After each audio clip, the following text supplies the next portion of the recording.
어제 밤 10시 반에 발표됐죠. 또 미국의 CPI 지표가 발표됐는데 예상치를 크게 웃돌게 나타나면서 다시 한번 시장에 물가 부담이 떠올랐습니다. 인플레 우려로 미국장도 굉장히 큰 혼조세를 보였는데 그래도 나스닥 지수는 상승, 나머지 두 지수는 모두 하락하는 흐름으로 마감을 했고요. 오늘 국내 증시에도 기술주들의 투심이 어떻게 나타날지는 모르겠습니다. 다만 장 출발할 때 좀 우크라이나 종전과 관련해서 재건주 단의 건설주 단의 움직임이 좀 강하게 잡히고 있는데요. 윗꼬리를 길게 잡히고 있는 그런 종목들도 있으니까 구체적인 투자 포인트들 진단 받아봐야 할 것 같습니다. 잠시 뒤에 머니포인트 통해서 체크해 보시고요. 오늘 2월 13일 키워드 브리핑으로 출발해 보도록 하겠습니다. 오늘도 두 가지 키워드 준비해봤습니다. 아무래도 관세에 대한 우려가 계속 시장에 남아있는데요. 이 관세 방어, 우리나라는 어떻게 할 것인지에 대한 첫 번째 브리핑 한번 짚어보고요. 또 두 번째로는 VR 평가, 현실에서 어떤 이 가상현실의 시스템을 통해서 어떤 걸 평가한다라고 하는데 자세한 소식은 두 번째 브리핑 키워드에서 짚어보도록 하겠습니다. 첫 번째로 출발해 볼게요. 자, 우선 계속해서 트럼프의 관세 칼이 중국을 향해 있는 가운데 또 EU도 긴장을 하고 있고요. 그 외에 우방국들까지 모두 다 긴장감을 내려놓지 못하고 있는 상황입니다. 이런 상황 속에서 어제 일본은 미국의 도널드 트럼프 대통령이 미리 사전에 얘기했었던 철강과 알루미늄에 들어가는 25% 관세 부과, 일본은 좀 그 부과 대상에서 제외시켜줬으면 좋겠다라고 이야기를 했다라고 어제 밝히기도 했는데요. 일본은 이런 포지션을 취해가는 가운데 우리나라에서는 이번에 한국산업은행과 시중은행이 각각 50조 원씩 도합하면 100조 원의 규모로 트럼프 대통령의 고율 관세에 노출되어 있는 특정 산업군에 적극적인 지원을 나서겠다라는 이야기를 밝혔습니다. 주로 첨단 산업, 반도체단이나 아니면 철강, 자동차 쪽으로 집중 지원할 예정이라고 하는데요. 원래는 이 자금 한 30조 원 정도로 알려져 있었는데 100조 규모면 3배라고 볼 수 있겠죠. 그만큼 우리나라 주력 산업에 대해서 어느 정도 확실하게 보호하겠다라고 하는 의지를 보여준 게 아니냐 하는 해석들 계속 나오고 있습니다. 이로써 반도체 투심도 어떻게 될지 잘 모르겠지만요. 한국은 그래도 관세가 그렇게 크게 공격받진 않을 것이다라고 하는 우려감들에 대한 좀 해석들도 나오면서 오늘 기아나 현대차도 일부 낙폭을 줄여내는 흐름들이 잡히기도 했습니다. 자, 두 번째 브리핑으로 출발해 보도록 하겠습니다. 네, 오늘 준비되어 있던 VR 평가 바로 운전자가 실제로 운전을 할 때 여러 가지 돌발 상황에 얼마나 잘 대처할 수 있는가 이런 것들을 평가하는 VR 시스템입니다. 특히 초고령 사회로 진입을 하면서 우리나라에서도 치매 환자들이 계속해서 늘어나고 있습니다. 하지만 치매 판정을 받은 운전자가 면허를 취소받을 때까지는 일반적인 절차를 거쳤을 때 최소 10개월이 걸릴 수 있다라고 하는 이야기들이 또 올라오면서 이 교통법규에 대한 나름대로의 예방책이 시급하게 마련되어야 하는 게 아니냐라는 이야기들이 계속 나왔습니다. 이런 상황 속에서 관계부처는 어제 국가보행안전 및 평의 증진 실행 계획을 수립했다라고 이야기를 밝혔는데요. 고령 운전자들이 보다 안전화된 그런 상황 속에서 운전을 할 수 있도록 다양한 방안을 마련하겠다는 이야기였습니다. 이로써 앞으로 75세 이상의 운전가들은요. 면허를 갱신하기 위해 다양한 평가를 받아봐야 할 텐데 그중에서도 운전 돌발 상황에 대해서 가상현실을 통해 자기가 스스로 셀프로 돌발 상황 때 운전 능력, 대처 능력이 얼마나 탄탄하게 굳혀져 있는지 자가 진단할 수 있는 시스템을 도입할 예정이라고 합니다. 올해 연말까지 시범 운행될 계획이라고 하니까요. 이러한 부분도 함께 끌고 가시면 좋겠습니다. 오늘의 시장 상황 한번 짚어보도록 하겠습니다. 재건 관련주들이 장 출발할 때부터 강한 시세를 뿜어냈습니다. 전진 건설 로봇이 최근 가장 큰 움직임을 보였고요. 특히 콘크리트 펌프카에서 시장 점유율이 굉장히 높다라고 알려지면서 이미 대장주 단으로 많이 움직였었죠. 그럼에도 불구하고 오늘 두 자릿수 상승 18% 강하게 뛰어 올라갔습니다. 전진 건설 로봇을 대장주로 필두로 현대 에버다임이나 HD 현대 건설 기계도 크게 움직인 바 있는데요. 하지만 오늘 현대 에버다임 프라임도 12% 넘게 시세를 분출하는 모습들 보여줬다가 살짝 오름폭을 반납한 모습들 나타나고 있습니다. TYM도 마찬가지입니다. 오늘 장 초반에 15%까지 뛰었는데요. 현재는 7% 윗골이 달고 있는 모습. 농기계 관련주들이 강합니다. 대동기어가 25% 강하게 뛰고 있는 흐름까지 잡히고 있습니다.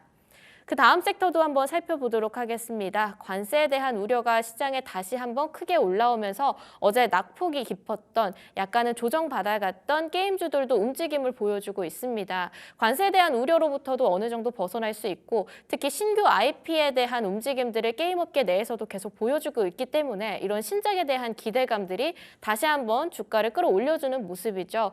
어제 11% 넘게 떨어졌던 크래프톤 오늘도 약간은 하락하는 흐름을 이어가고 있지만 어제만큼 하방 압력을 크게 받지는 않고 있습니다.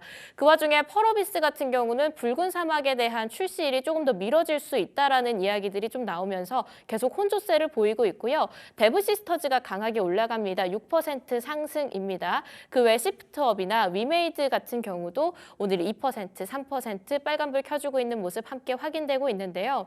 그 외 JYP도 오늘 또 52주 신고가를 기록한 바 있죠. 당분간 엔터주, 놀자주들도 함께 체크를 해볼 필요 있어 보입니다. 구체적인 포인트들, 시장에 어떤 이야기들을 짚어봐야 하나 머니포인트 통해서 더 자세히 이야기 들어보도록 하겠습니다.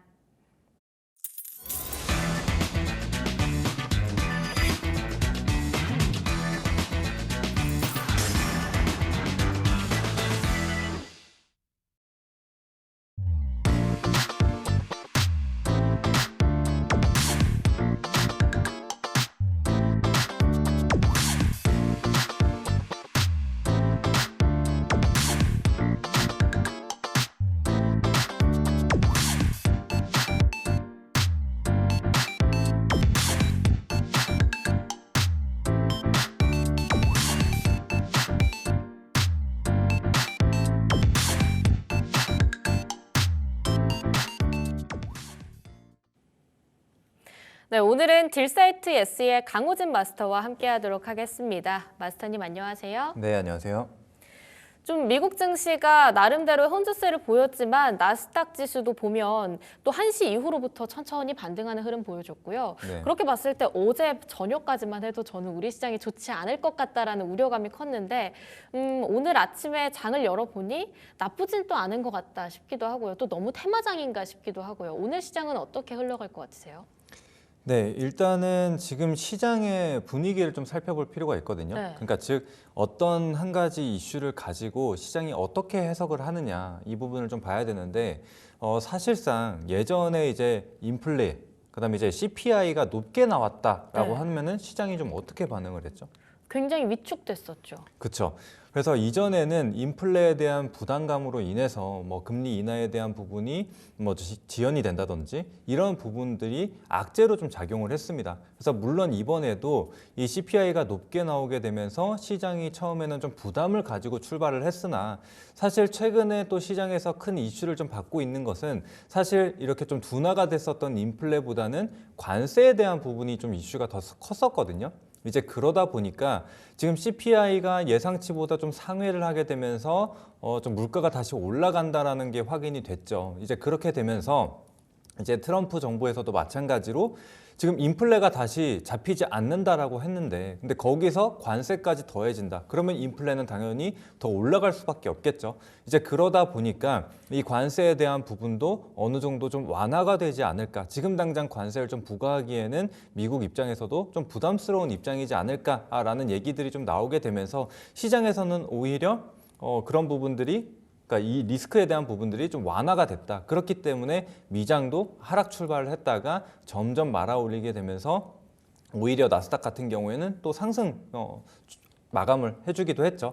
그래서 이제 그런 것들이 지금 국내 증시로도 좀 이어졌다라고 생각을 합니다. 게다가 오늘 또 추가적인 이슈가 있었죠. 저 자동차나 뭐 의약품 이 포함을 해서 한 4가지 정도 부분에 있어서는 이제 관세가 면제가 될 수 있다라는 얘기가 나오기도 했습니다. 그래서 이런 분위기들이 시장에 이어지고 있다라고 생각을 해주시면 될 것 같아요. 그래서 지금 생각보다는 좀 안정적인 흐름을 좀 보여주고 있다라고 생각을 하시면 되겠고, 그다음에 이제 시장은 제가 최근 들어서 계속 말씀드리고 있는 내용이지만 지금은 기억을 하셔야 될 게 시장 자체도 물론 받쳐주는 거는 맞는데 지금 매매할 수 있는 그런 뭐 테마나 섹터는 굉장히 분명한 시장이거든요. 그래서 지금 뭐 조선이나 방산, 전력 이런 것들 순환매 계속 나오고 있는 상황이고 또 이슈만 붙어준다라고 한다면은 AI 소프트웨어부터 시작해서 로봇 그리고 뭐 최근에는 우크라이나 재건이라든지 아니면은 뭐 유리기판 네. 이렇게 딱 매매할 종목들이 정해져 있어요. 그래서 굳이 뭐 여러 가지 매매하기보다는 그 안에서만 사실 매매를 한다라고 한다면은 충분히 수익을 낼 수 있는 그런 시장이라고 생각을 하거든요. 그래서 너무 어렵게 생각할 거 없다. 그래서 지금은 이런 이슈가 있을 그리고 앞으로 나올 수 있는 그런 모멘텀을 가진 이 섹터나 테마를 좀 집중을 하신다면은 수익을 볼 수 있는 장이다라고 다시 한번 말씀드리고 지금 제가 최근에 또 우크라이나 재건주들을 매주 하나씩 가져왔거든요. 네. 근데 지금 또 결국에는 우크라이나 재건주들이 굉장히 좀 좋은 흐름을 보여주고 있잖아요. 그러니까 이게 사실 굉장히 간단합니다. 그래서 정말 쉽게 지금 접근을 해도 되는 시장이기 때문에 크게 걱정할 건 없다라고 생각해 주시면 되겠습니다. 네, 오히려 복잡하게 생각하기보다는 간단한 로직으로 끌고 가는 게 성공 투자로 이어질 수 있을 만한 그런 장인 것 같은데요. 자, 그럼 개장 특징주 한번 살펴보도록 하겠습니다. 오늘의 개장 특징주 탑5입니다. 말씀 주셨던 변압기 쪽 LS 일렉트릭이 어제에 이어서 오늘도 강한 상승을 이어가고 있습니다. 그 외에 현대차 관세 이야기가 아무래도 좀 힘을 또 실어주고 있는 것 같고요. 실적 발표 있었던 카카오, 컴투스와 캠트로닉스도 이어서 살펴보도록 하겠습니다. 자, 저 5종목 중에서요, 마스터님 가장 먼저 어떤 종목 살펴볼까요? 네, 일단은 지금 나온 순서대로 한번 쭉 보는 게 맞을 것 같거든요. 네, 그럼 네, LS 그래서 일렉트릭부터 챙겨볼게요. 네, 그래서 제가 이제 전력 설비주, 그러니까 방산이나 조선 같은 경우에도 제가 이제 종목 상담 프로그램도 같이 하고 있는 상황인데 이런 종목에 대한 질문이 나올 때마다 조정이 나오면 오히려 추가 매수 하셔도 된다. 이렇게 좀 말씀을 드리고 있거든요. 그래서 이제 그런 것들은 결국에는 기본적으로 실적이 잘 나오고 있다라는 거고 지금 단순히 이런 섹터에 대해서 모멘텀이 끝난 게 아닙니다. 계속해서 수주가 나오고 있고 또 좋은 이슈들이 나오고 있는 만큼 아직 남아있는 모멘텀 그리고 시장에서 기대하는 그런 부분들이 좀 남아있다라고 생각이 되거든요. 게다가 이제 시장도 뒷받침이 된다는 것은 투심이 좋다라고 봐야겠죠. 그렇다는 얘기는 결국에는 매도하는 것보다는 매수세가 조금 더 강하다. 그러면은 사실 원래 뭐 전력 설비주 좋은 거 잘 알고 있었어요. 근데 거기에 더해서 만약에 AI나 뭐 데이터 센터 수요 확증 뭐 이런 얘기만 나오게 된다면은 바로 또 반등이 나오는 거예요. 그래서 그런 식으로 생각을 해주시면 될 것 같고 지금 LS 일렉트릭의 차트를 한번 보더라도 제가 바로 어제 한화 시스템을 얘기를 하면서 네.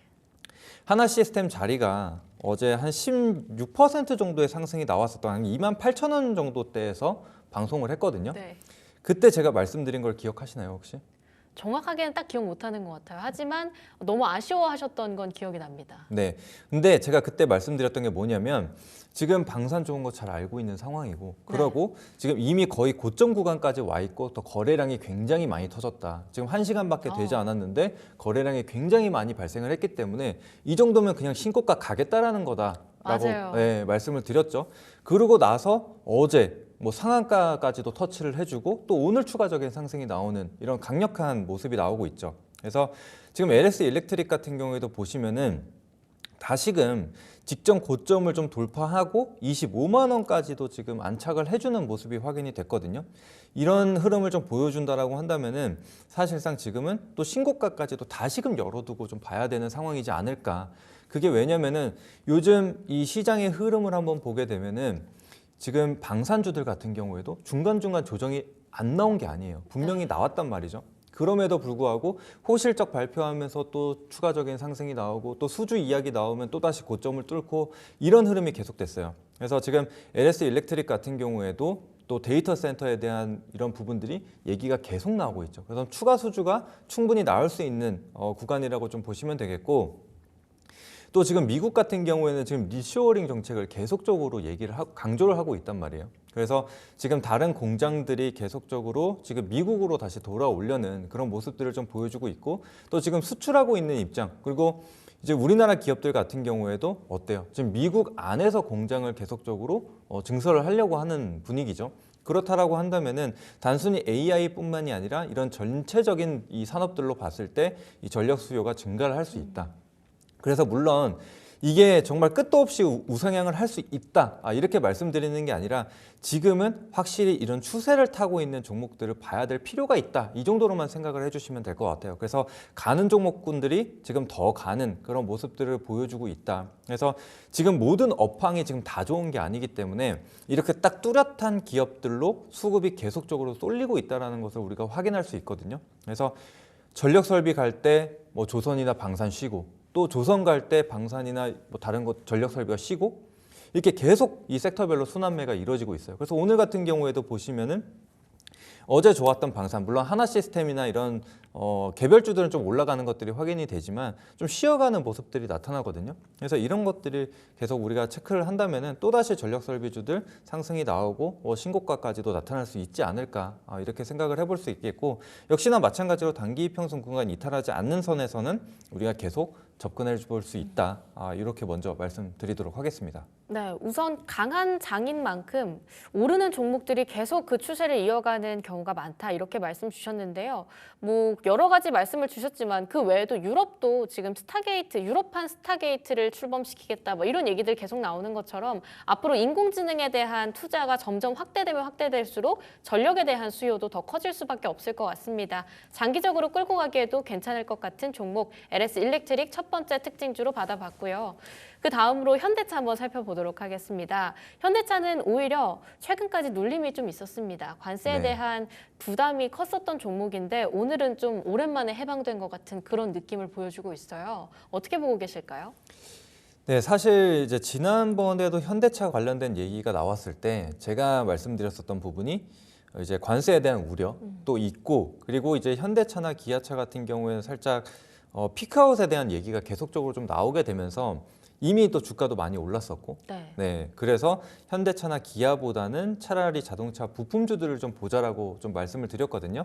그래서 일단은 지금 앞서 말씀드린 대로 이 자동차 부분에 대해서는 이 면제가 될 가능성이 높다. 관세에 대해서. 그래서 그 부분을 좀 덜어내게 되면서 오늘 4% 상승을 좀 보여주고 있는데, 제가 봤을 때는 이왕이면 자동차 섹터에 대해서 매매를 한다라고 한다면은 지금 기아나 현대차보다는 그 아래에 있는 좀 낙수 효과를 볼 수 있는 기업들을 좀 보시는 게 조금 더 수익을 더 크게 볼 수 있지 않을까라는 생각을 하거든요. 그래서 지금 현대기아차 같은 경우에는 지금 일정 가격대에 계속 갇혀 있는 모습을 좀 볼 수가 있어요.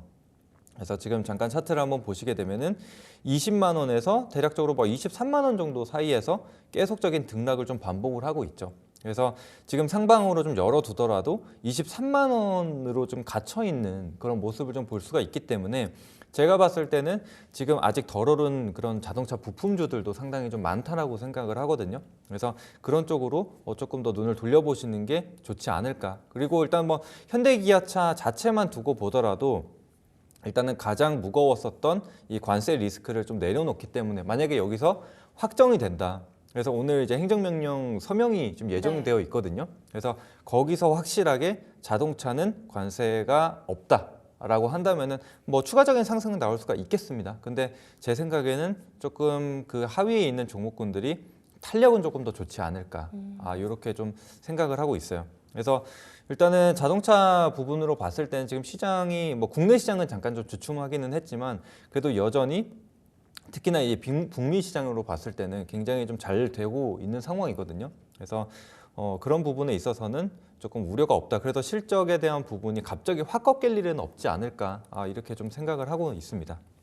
현대차도 북미 쪽으로 계속 생산 공장을 늘려가고 있는 그런 상황이고요. 판매 자체도 굉장히 잘하고 있다 보니까 오늘 좀 올라가고 있긴 한데 현대차 자체보다는 부품주 단의 움직임을 조금 더 예의주시해보자 이러한 뷰까지 받아봤습니다.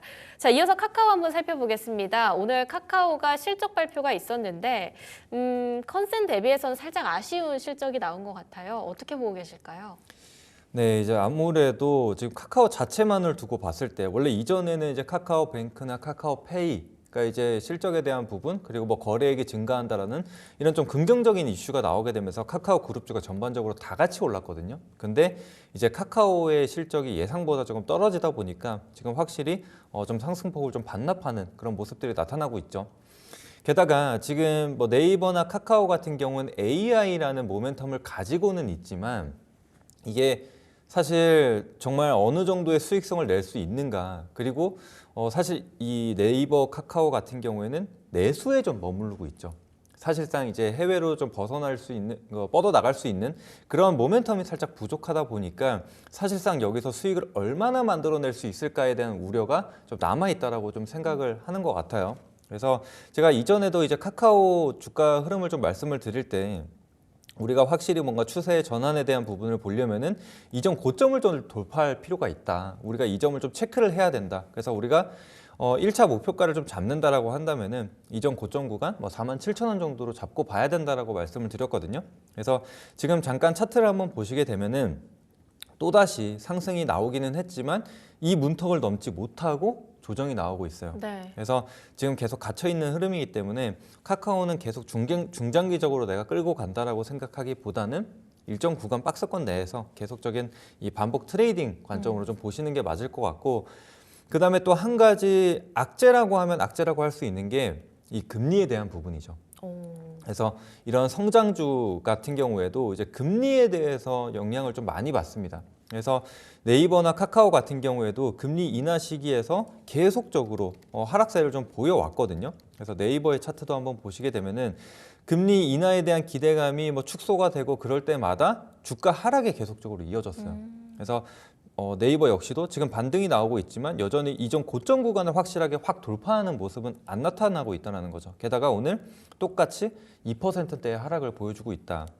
그래서 인플레가 다시 좀 올라왔다라는 얘기와 함께 그 얘기는 즉 이제 금리 인하 시기가 조금 더 늦춰질 수 있다. 실제로 지금 금리 인하 기대감이 가능성이 좀 떨어졌다라는 기사가 계속적으로 나왔죠. 네. 그래서 이런 것들로 봤을 때는 좀 주가를 다시 한번 누를 수 있는 그런 요인으로 작용할 수 있다라고 생각을 하시고, 근데 이제 다만 완전히 재료가 없는 거는 아니죠. 지금 뭐 오픈 AI와 협업 이런 것들은 남아 있기 때문에 단기적인 반등은 또 나올 수가 있어요. 그래서 만약에 카카오 같은 경우에는 조정을 좀 계속 보여주다가 지금 뭐 39,000원, 뭐 39,500원 정도의 20선 그리고 수급선이라고 볼 수 있는 60선 이 지금 형성이 되어 있거든요. 그래서 만약에 또 지지를 받고 또 AI와 관련된 이슈 혹은 이 반도체와 관련된 종목들이 좀 순환매가 나오게 된다라면은 다시 한번 좀 상승을 보여줄 수는 있다. 근데 다만 그 상승폭이 우리가 기대하는 것만큼 엄청나게 크거나 네. 계속 중장기적으로 우상향하는 흐름은 아닐 수가 있다. 이 정도로 좀 보시면 될 것 같습니다. 네, 카카오는 좀 보수적인 그런 관점에서 천천히 최대한 트레이딩적으로 접근을 해보는 게 좋을 것 같고요. 뭐 말씀 주셨던 것처럼 성장주기 때문에 금리에 민감할 수밖에 없는데 이번에 CPI 발표 이전부터도 파월 의장은 계속해서 금리에 대한 신중론을 밝혀왔습니다. 이러한 부분들 참고해봤을 때 카카오 조금은 조심스러운 접근이 유효하지 않을까 싶습니다. 자, 이렇게 개장 특징주 훑어봤고요. 이어서 수급 특징주로 넘어가 보겠습니다. 네, 오늘의 수급 특징주 한번 살펴보도록 하겠습니다. 크게 5가지 준비되어 있는데요. 우선 첫 번째, HD 현대인프라코어 준비되어 있습니다. GS건설과 함께 오늘 재건 관련한 이야기가 좀 두드러지는 부분이 아닐까 싶고요. 그 외에 LG화학, 현대제철, 이수페타시스까지 한번 짚어보도록 하겠습니다. 마스터님, 저 5종목 사이에서 가장 먼저 눈에 띄는 종목 있으실까요?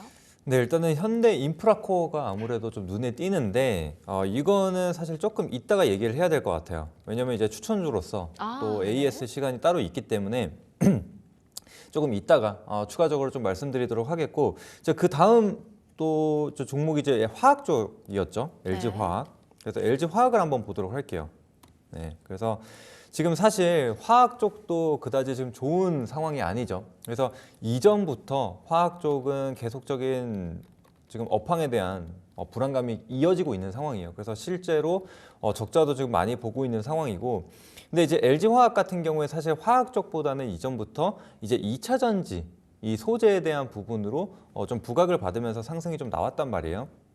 그런데 지금 2차 전지 부분이 좀 안 좋은 거는 다들 알고 계실 겁니다. 그래서 이제 그런 부분에서 좀 벗어나지 못하고 LG화학 같은 경우에도 계속적인 우하향을 좀 보여주고 있다라고 생각을 하시면 되겠고, 그래서 지금 뭐 자동차 관세 면세나 뭐 이런 부분에 있어서 오늘 2차 전지주들이 장 초반에는 잠깐 반짝하는 모습이 좀 보여졌거든요. 그래서 뭐 에코프로 그룹주들도 좀 올라오게 됐고, 또 뭐 LG 그룹주들도 좀 상승이 나왔는데, 지금 LG화학 같은 경우에도 오늘 지금 3.8%, 뭐 4% 정도의 상승을 좀 보여주고 있는 상황인데, 역시나 지금 우하향 흐름이 계속적으로 이어지고 있는 상황이라서 또 완전하게 지금 화학 쪽이나 또 2차 전지 쪽으로 지금 뚜렷한 개선점이 좀 나타나고 있지 않은 상황이거든요. 그래서 그런 부담이 계속적으로 이어지고 있다. 게다가 아무래도 화학 쪽 같은 경우에는 이 유가 부담이라든지 환율 부담이 있을 수밖에 없어요. 그 이유는 아무래도 대부분의 원재료를 다 수입을 해오기 때문이라고 중국이나 중동 이쪽에서요. 그렇죠. 네, 그렇게 보시면 되는데, 지금 유가도 사실 뭐 그렇게 많이 떨어지는 상황이 또 아니고, 지금 환율 같은 경우에도 지금 1,450원대에서 계속적으로 머무르고 있는 게 좀 확인이 되고 있죠. 그래서 이런 상황이다 보니까 지금 화학주들이 좀 강한 상승을 좀 보여주지 못하고 있다라고 생각을 하시면 될 것 같습니다. 그래서 화학주들 같은 경우에도 워낙에 좀 많이 빠졌기 때문에 단기적으로 이렇게 이 시장이 좀 반등이 나올 때 같이 따라 오를 수는 있어요. 그런데 완벽하게 지금 추세가 마찬가지로 전환이 되기에는 조금 어려운 구간이 아닌가라는 생각이 들고, 그리고 지금 확실하게 좀 턴어라운드를 하기 위해서는 적어도 일단 21 이평선을 뚫어내는 그런 흐름들을 확인할 필요가 있다라고 생각을 하거든요. 그런데 죄송합니다.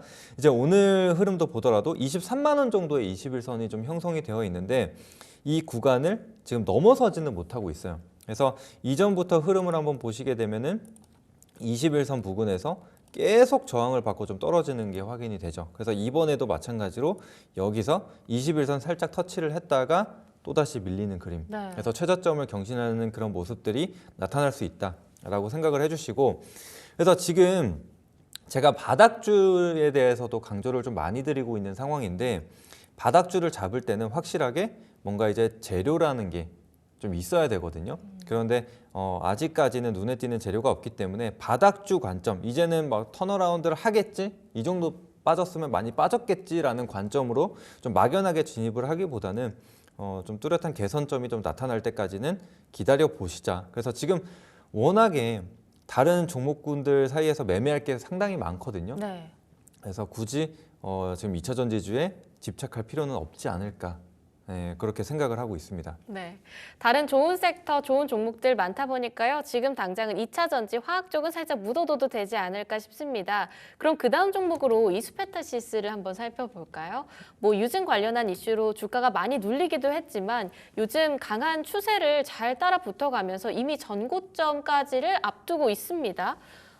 계속해서 쭉쭉 올라가고 있는 모습들 잡히고 있는데 오늘 어디까지 상방 열어보실지도 궁금하고요. 이수페타시스 어떻게 보고 계실까요? 네, 제가 똑같아요.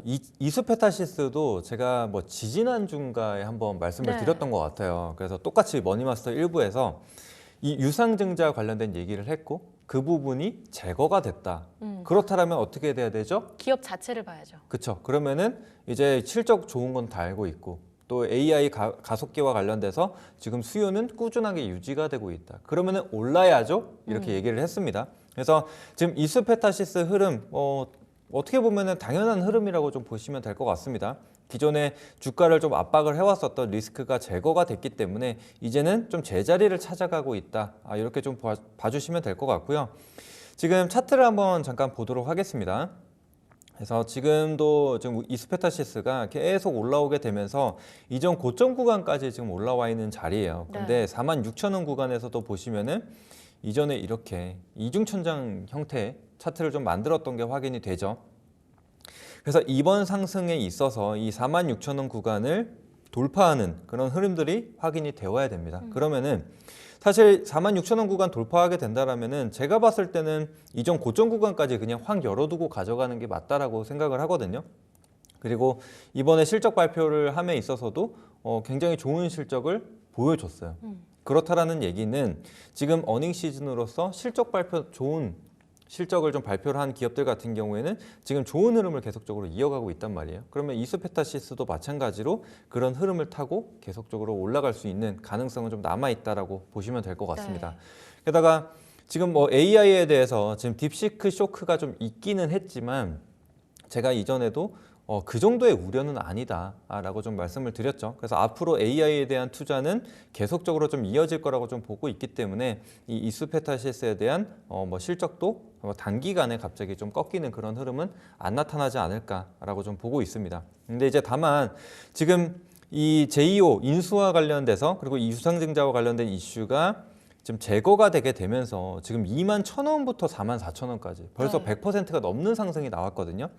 그러면은 지금 사실 이 이전 고점 구간 46,000원 구간까지 왔을 때 뭐 단기적으로 한번 조정은 나와줄 수 있어요. 그래서 그런 부분들만 좀 감안하시고 다만 지금 장기 이평선으로 봤을 때 38,000원 정도의 형성이 되어 있는데 그 가격대만 이탈하지 않는다면 다시금 또 재진입을 할 수 있는 기회가 되지 않을까라고 좀 생각을 하고 있습니다.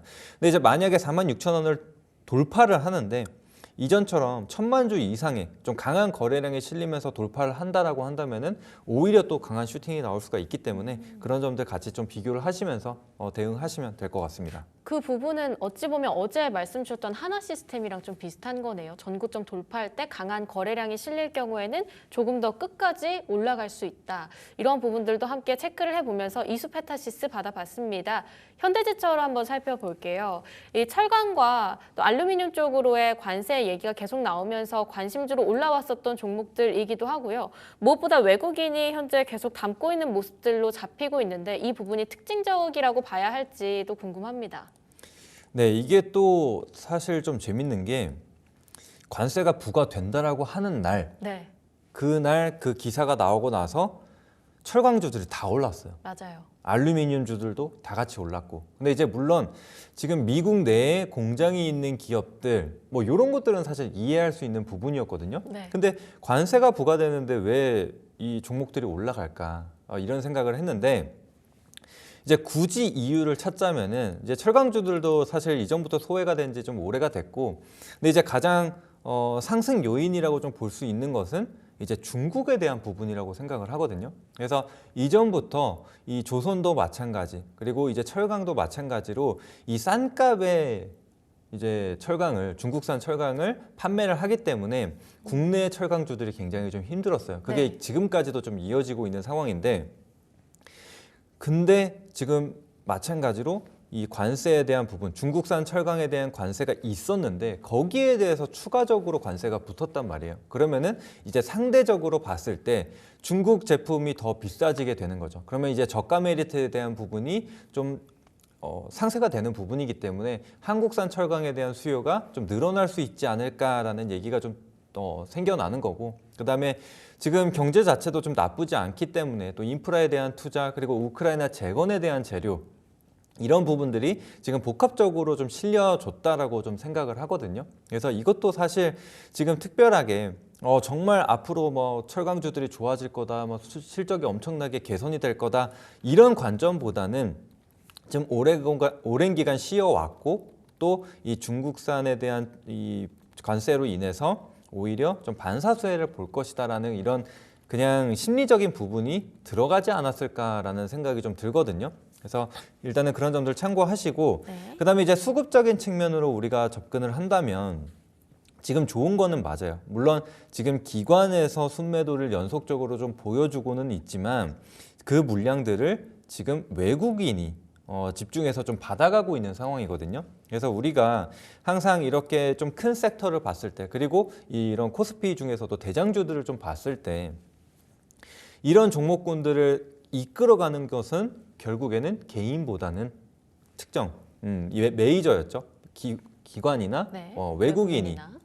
이 둘 중에 하나가 좀 집중적으로 담아가게 되면서 좀 시세를 이끌어가는 모습들이 좀 확인이 됐었어요. 그렇기 때문에 지금 현대제철 같은 경우에도 어쨌거나 기관이 지금 매도를 하고 있지만 그 물량들이 외국인이 받아감으로써 좀 주가 상승이 조금은 나올 수 있다라고 좀 보여지고, 그래서 지금 차트가 좀 나와 있는 상황인데 좀 가까이 한번 보게 되면은 지금 이평선들이 어느 정도 좀 수렴을 하고 있고 그다음에 이제 19,900원을 찍은 이후에 추세선을 그어보게 되면은 이렇게 조금 인식이지만 저점을 계속적으로 높여가는 모습들이 확인이 됐거든요.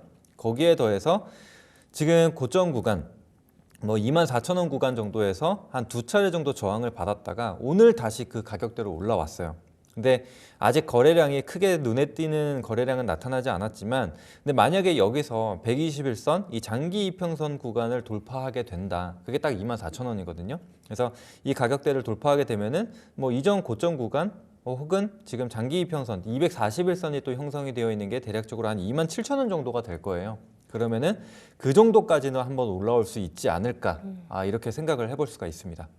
네, 무엇보다 중국의 덤핑 전략 때문에 가장 힘들었었던 게 또 국내 철강 관련주들이기 때문에 이런 식으로 관세로 인해서 미국이 중국을 압박한다라고 한다면 그에 따른 반사 수익을 또 가져갈 수 있지 않을까, 이러한 부분이 주가를 끌어올리는 모멘텀 중 하나라고 포인트 짚어주셨습니다.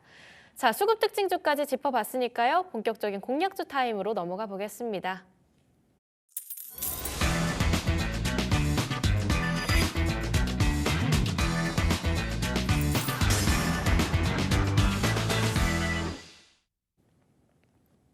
네, 공략주 타임으로 넘어왔는데요. 하나씩 종목 새롭게 받아보기 전에 AS부터 살펴보고 가겠습니다. 우선 첫 번째 AS 종목 현대에버다임 가져와 봤는데요.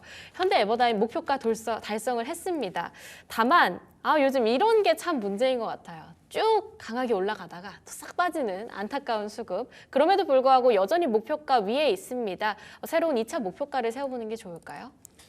네, 뭐 세워봐야겠죠. 그래서 제가 이제 현대 에버다임도 말씀드릴 때 제가 이제 우크라이나 재건과 관련돼서는 앞으로 재료 계속 나올 것이다. 네. 그래서 이거는 지금 끝이 아니라 끌고 가봐야 된다라고 말씀을 드렸고 또 제가 우크라이나 재건주 중에서도 이 현대 에버다임이 이전에는 좀 대장주 역할을 했었는데 오히려 많이 오르지 못했다 상대적으로. 그래서 우리는 현대 에버다임을 오히려 공략을 해줘서 다른 종목군들 대비해서 더 큰 수익을 좀 거둬야 된다라고 말씀을 드렸거든요.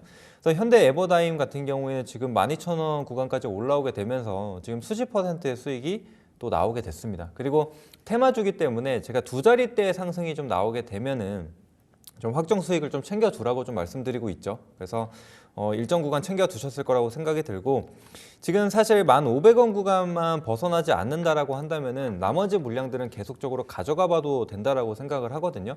그리고 또 이제 신고가까지도 한번 열어뒀기 때문에 목표가를 추가적으로 잡기보다는 그냥 계속 끌고 가져간다. 그러니까 이 우크라이나 재건에 대한 재료가 좀 소멸되기 전까지는 가져간다라고 좀 보시면 될 것 같고요. 그래서 지금 이전 이제 월봉상으로 봤을 때 거의 최고점 구간이 이제 14,000원 정도가 되거든요. 네. 그러면은 현재가 기준으로 봤을 때도 또 한 25% 정도가 열려 있는 상황이에요. 현재 가격대로 봤을 때도 그렇기 때문에 지금 14,000원 구간을 일단은 목표가로 굳이 잡자면 한번 잡아보고 여기서 또다시 좀 돌파를 하게 된다라고 한다면은 그때는 이제 정말 신고가 영역이기 때문에 그냥 이 우크라이나 재건에 대한 이슈가 완전하게 좀 소멸이 되거나 테마가 이게 확 꺾이거나 이 차익이 막 쏟아지는 날이 있을 거예요. 그래서 그런 날이 확인되기 전까지는 계속적으로 좀 가져간다라고 좀 보시면 될 것 같습니다. 그다음에 또 추가적으로 지금 푸틴 대통령과의 추가적인 통화 네. 그리고 사우디에서의 만남 이런 것들이 또 언급이 되기도 했죠. 근데 이제 그날 또 젤렌스키 대통령은 참석을 하지 않을 걸로 좀 알려져 있습니다. 그렇다라는 얘기는 또 어때요? 푸틴 대통령 만났으면 네. 또 젤렌스키 대통령 만나야겠죠. 그쵸. 그러면 또 젤렌스키 대통령 만난다, 본격적으로 이런 재건과 관련돼서 구상을 한다 얘기가 나오면은 언제든지 이 재료로 좀 작용을 할 수 있다라고 좀 보시면 될 것 같고 만약에 거기에 더해서 정말 3자 대면까지도 좀 이어진다라고 한다면은 충분히 또 추가적인 상승이 나올 수 있다라고 생각을 하거든요. 그래서 제가 이전에도 말씀드린 게 지금 SG나 SY 스틸텍이라든지 네. 전진건설 로봇 이런 우크라이나 재건주들 흐름을 봤을 때 많이 올랐음에도 불구하고 아직도 고가권에서 유지하고 있다 이렇게 말씀을 드렸어요. 그 얘기는 아무도 팔고 있지 않다. 추가적인 상승을 기다리고 있다라고 말씀을 드렸죠. 그래서 이런 것들이 우리가 정말 단순한 거예요. 사면 올라가고 팔면 떨어지는 거죠. 네.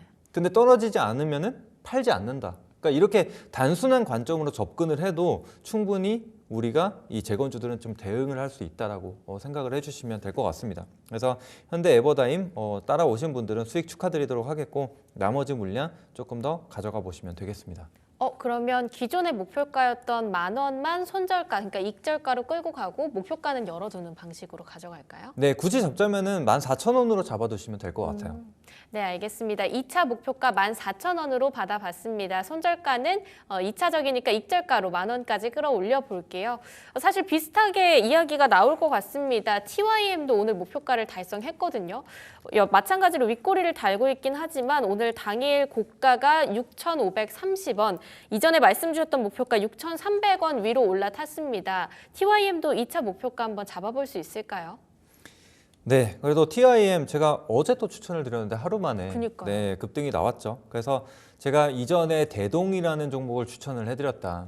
그래서 대동그룹 당연히 한번 보시고 그 다음에 같이 양대 산맥으로서 농슬라라는 별명을 가지고 있는 TIM 보셔라 이렇게 말씀을 드렸는데 오늘 딱 적중을 좀 해줬습니다. 근데 일단 목표가를 6,500원 구간을 좀 돌파를 해줬기 때문에 또 다음 레벨로 7,500원 구간까지 열어두고 좀 보시면 될 것 같거든요.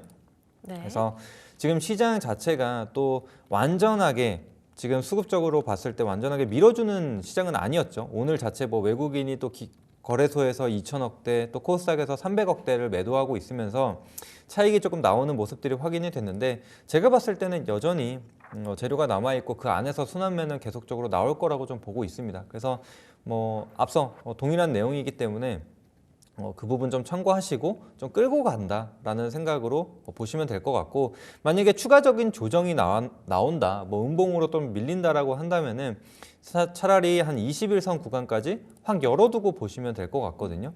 그래서 5,200원 구간 크게 이탈하지 않는다라면은 재진입 혹은 비중 확대 관점으로 보셔도 될 것 같습니다. 네, 5,200원 구간을 이탈하지 않는다라고 한다면 그대로 끌고 가신다거나 아니면 조금 더 비중을 늘려가는 방식도 괜찮을 것 같고요. 2차 목표가 7,500원으로 받아봤습니다.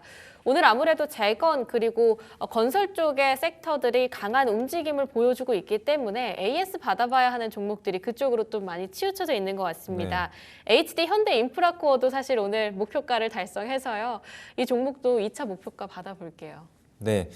지금 현대인프라코어 같은 경우에는 네. 한 11,000원 구간까지 그냥 확 열어두고 좀 보는 게 맞을 것 같아요. 10,000원이 물론 라운드 가격대긴 하지만 지금 이미 9,000원대까지 올라와서 10,000원까지 잡기에는 조금 타이트하다라고 생각을 하거든요. 네, 그렇게 보시고 그다음에 이제 현대인프라코어 같은 경우에는 오늘 거의 2천만 주 정도의 거래가 실리게 되면서 오늘 이전 고점까지도 화끈하게 좀 돌파해주는 모습이 확인이 됐기 때문에 이 상승 랠리가 이어질 것이다라고 좀 보고 있습니다. 그리고 제가 또 현대인프라코어도 추천드리면서 말씀드렸었던 게 사실 시총이 그 당시에 이제 1.5조 정도가 됐거든요. 네. 그런데 최근 분위기로 봤을 때 1조 대는 사실 무거운 종목도 아니다. 2자릿대 상승 충분히 나올 수가 있다라고 말씀을 드렸죠. 근데 딱 거기에 맞게 오늘 바로 장중에 대략적으로 한 15% 정도의 상승을 보여줬죠. 근데 거기에 더해서 지금 HD 현대건설기계도 마찬가지로 굉장히 큰 상승이 좀 나와줬습니다. 이런 것처럼 지금 단순히 소형주에서 머물렀었던 이 우크라이나 재건주들이 지금 이렇게 대형주들까지 올라오고 있다라고 한다면은 제가 봤을 때는 오히려 관심이 더 커졌다라고 좀 보여지거든요. 왜냐면은 작은 종목들에만 이 개인적인 수급이 좀 들어갔는데 특히나 이 현대인프라코어나 현대건설기계 같은 경우에는 메이저들도 좀 같이 건드려주고 있는 상황이기 때문에 그리고 이런 상승을 지금 개인들만으로 만들기는 사실 어렵거든요. 그래서 이런 메이저 수급까지도 좀 더해지게 되면서 이 상승 추세를 좀 잡아갈 가능성이 좀 높다. 이렇게 좀 보고 있고 또 동일합니다. 지금 여전히 우크라이나 재건에 대한 이슈가 앞으로도 계속 나올 거기 때문에 추가적인 상승 한번 기다려 보시고 11,000원까지 한번 가져가 보자. 이렇게 말씀드리도록 하겠습니다. 네, 목표가는 11,000원 받아봤는데요. 그러면 익절가는 어떻게 가져갈까요? 익절가 같은 경우에는 이전 고점 구간 8,750원으로 잡아두시면 될 것 같아요. 그래서 만약에 이 구간을 좀 벗어난다. 왜냐하면 딱 보시더라도 8,750원에서 계속 고점을 형성을 했었죠. 5차례 정도 저항을 좀 받았었는데 그렇다는 얘기는 이 구간에 매물이 굉장히 좀 많이 쌓여 있을 거예요. 네. 그렇죠? 그리고 이때 진입하신 분들이 이제 막 수익권이 됐단 말이에요. 그렇다는 얘기는 일단은 좀 가져가 보되, 근데 이 가격을 이탈하게 되면은 다시금 이때 쌓여있던 매수자들이 반납을 할 수 있겠죠. 네. 그러면은 또다시 이제 이격을 좀 줄이기 위해서 추가적인 하락이 나타날 수가 있으니까 익절가로는 8,750원으로 잡아두시고 보시면 되겠습니다. 네, 목표가 11,000원, 익절가 8,750원으로 가져가겠습니다. 자, 남아있는 마지막 AS 종목인데요. 코츠 테크놀로지입니다. 어제 하나 시스템이 거의 상한가 기록을 했었죠. 따라서 같이 올라갔었고요. 6% 상승 보여줬는데요. 오늘도 추가 상승이 나왔지만 현재는 대부분을 반납한 상황입니다. 하지만 목표가까지 정말 머지 않았다라는 생각이 들고요. 오늘 당일 고가가 23,350원, 목표가 21,500원까지 정말 머지 않았습니다. 조금 더 높여 잡아볼까요? 네, 제가 봤을 때는 한 22,500원까지는 열어두고 좀 보셔도 되지 않을까라는 생각을 하거든요. 근데 사실 조금 아쉽기는 합니다. 일단 장 마감 이후에 이 하나 시스템과 또 150억대 공급 계약을 또 체결하게 되면서 시간의 상한가로 마감을 했거든요. 네. 그래서 오늘 10% 가까운 상승을 좀 보여줬는데 아쉽게도 오늘 방산주들이 살짝 좀 밀리게 되면서 차익이 같이 좀 나왔던 게 확인이 되거든요.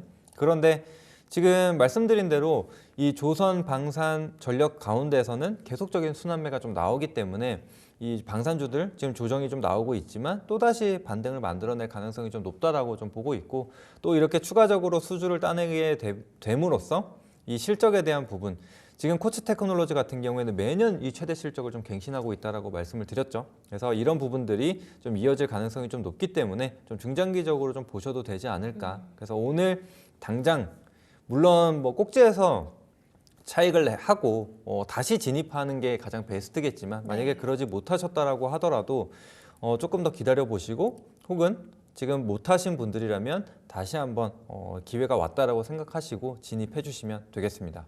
네, 그럼 손절가 15,500원도 여전히 유효할까요? 네, 손절가는 그대로 잡고 봐주시면 될 것 같아요. 네, 알겠습니다. 기존에 말씀 주셨던 15,500원 손절가 끌고 가면서 목표가만 살짝 더 올려보겠습니다. 22,500원으로 2차 목표가 받아봤습니다. 자, 그러면 본격적으로 하나하나씩 새로운 종목 살펴보도록 하겠습니다. 우선 첫 번째 오늘 공략주 데모 가져와 주셨는데 AS 종목들이랑 사실 비슷한 결을 굉장히 같이 가져갈 것 같습니다. 네, 그래서 뭐 역시나 우크라이나 재건 관련 모멘텀을 좀 가지고 있다라고 좀 보시면 되고, 그 안에서 지금 순환매가 계속적으로 이루어지고 있는데 오늘 지금 이런 대형주부터 시작해서 또 기존의 대장 역할을 했었던 종목들까지도 전부 다 올라갔어요. 네. 근데 이제 거기서 그친 게 아니라 다른 뭐 다산 네트워크스라든지 뭐 데모라든지 아니면 이제 기타 이전부터 이제 우크라이나 재건주라고 좀 불렸었던 대부분의 종목들이 다 같이 올랐어요. 그렇다는 얘기는 한번 이제 수급이 좀 들어오고 있다, 혹은 다시 한번 재매집이 좀 될 수 있다, 이렇게도 좀 볼 수 있을 것 같거든요. 그래서 역시나 지금 많이 올라 있는 종목군들 좀 부담이 있어요. 그래서 오히려 그 종목들 같은 경우에는 차익이 좀 나올 수가 있겠죠. 그러면은 또 그 수급들이 다른 이 우크라이나 재건주로 좀 들어갈 수 있다라고 생각을 하거든요.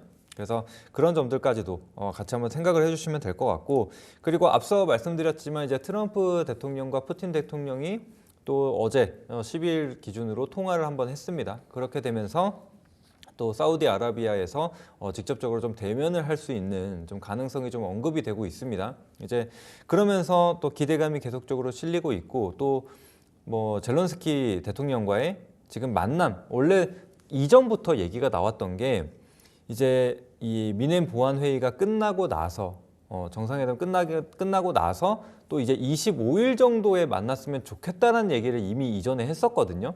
그래서 이제 추후에 또 이런 젤런스키 대통령과의 만남 소식도 들려올 수가 있다. 그렇다고 한다면은 지금 우크라이나 재건주들 상승이 나오겠죠. 그래서 지금 제가 이제 시장과 관련돼서 계속 말씀드리고 있고, 이 수급에 대해서도 말씀드리고 있는데, 결국에는 지금 재료를 찾아서 계속적으로 들어가고 있는 상황이거든요.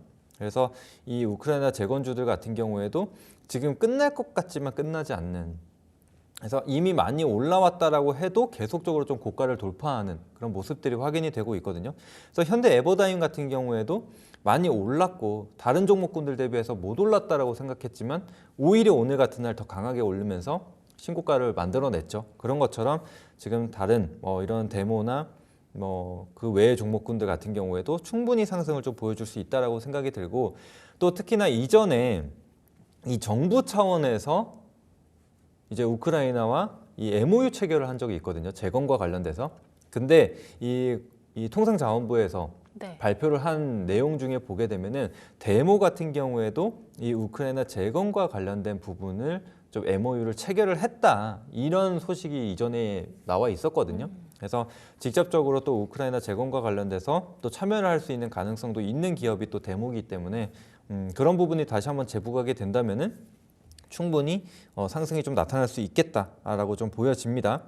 그래서 그 점 참고하시면 되겠고 지금 매수가는 현재가 부근으로 잡아주시면 됩니다. 그래서 10,000원에서 1,500원 사이로 진입이 가능하시고 사실 지금 이전 고점을 보게 되면 13,000원대까지도 열려 있는 상황이기는 한데 이것을 좀 장기 이평선으로 좀 그러니까 장기 차트로 좀 봤을 때 13,000원보다는 살짝 아래에 지금 윗꼬리를 좀 달고 있는 모습들이 좀 확인이 되죠. 네. 그래서 아무래도 이 윗구간에는 매물이 좀 있다라고 좀 판단이 되기 때문에 살짝 아래인 12,300원으로 1차 목표가 한번 잡아보도록 하겠고요.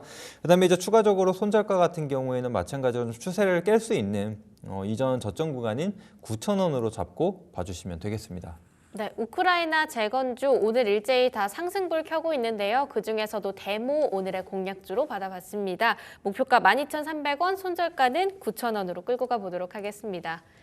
두 번째 공략주 살펴볼 텐데요. 아까 앞서서 저희가 특징주 얘기할 때 현대차 말씀 주시면서 완성차 쪽으로 봐도 괜찮지만 부품 쪽으로 움직임을 보는 것도 꽤 괜찮을 것 같다. 이런 이야기를 들어봤습니다. 서연 한번 살펴보도록 할 텐데요. 서연의 포인트는 어떨지 하나씩 짚어주실까요? 네, 지금 다 설명을 해주셨는데 이제 그런 관점에서 낙수 효과를 좀 볼 수 있는 그런 위치에 있다라고 생각이 들고 또 자동차 부품주들 같은 경우에는 잠깐 올라왔다가 그 부분을 전부 다 반납을 했어요. 그래서 현대 기아차가 오르더라도 자동차 부품주들은 따라가지 못했었던 그런 모습이 확인이 됐거든요. 그래서 아무래도 실적에 대한 부분은 물론 있습니다. 그래서 최고치 대비해서는 이 자동차 부품주들이 살짝 밀렸기 때문에 주가가 빠진 건데 근데 그 부분을 감안을 하더라도 주가 낙폭이 훨씬 더 크지 않았나라는 생각을 합니다. 게다가 이제 가장 중요한 포인트, 제가 항상 지금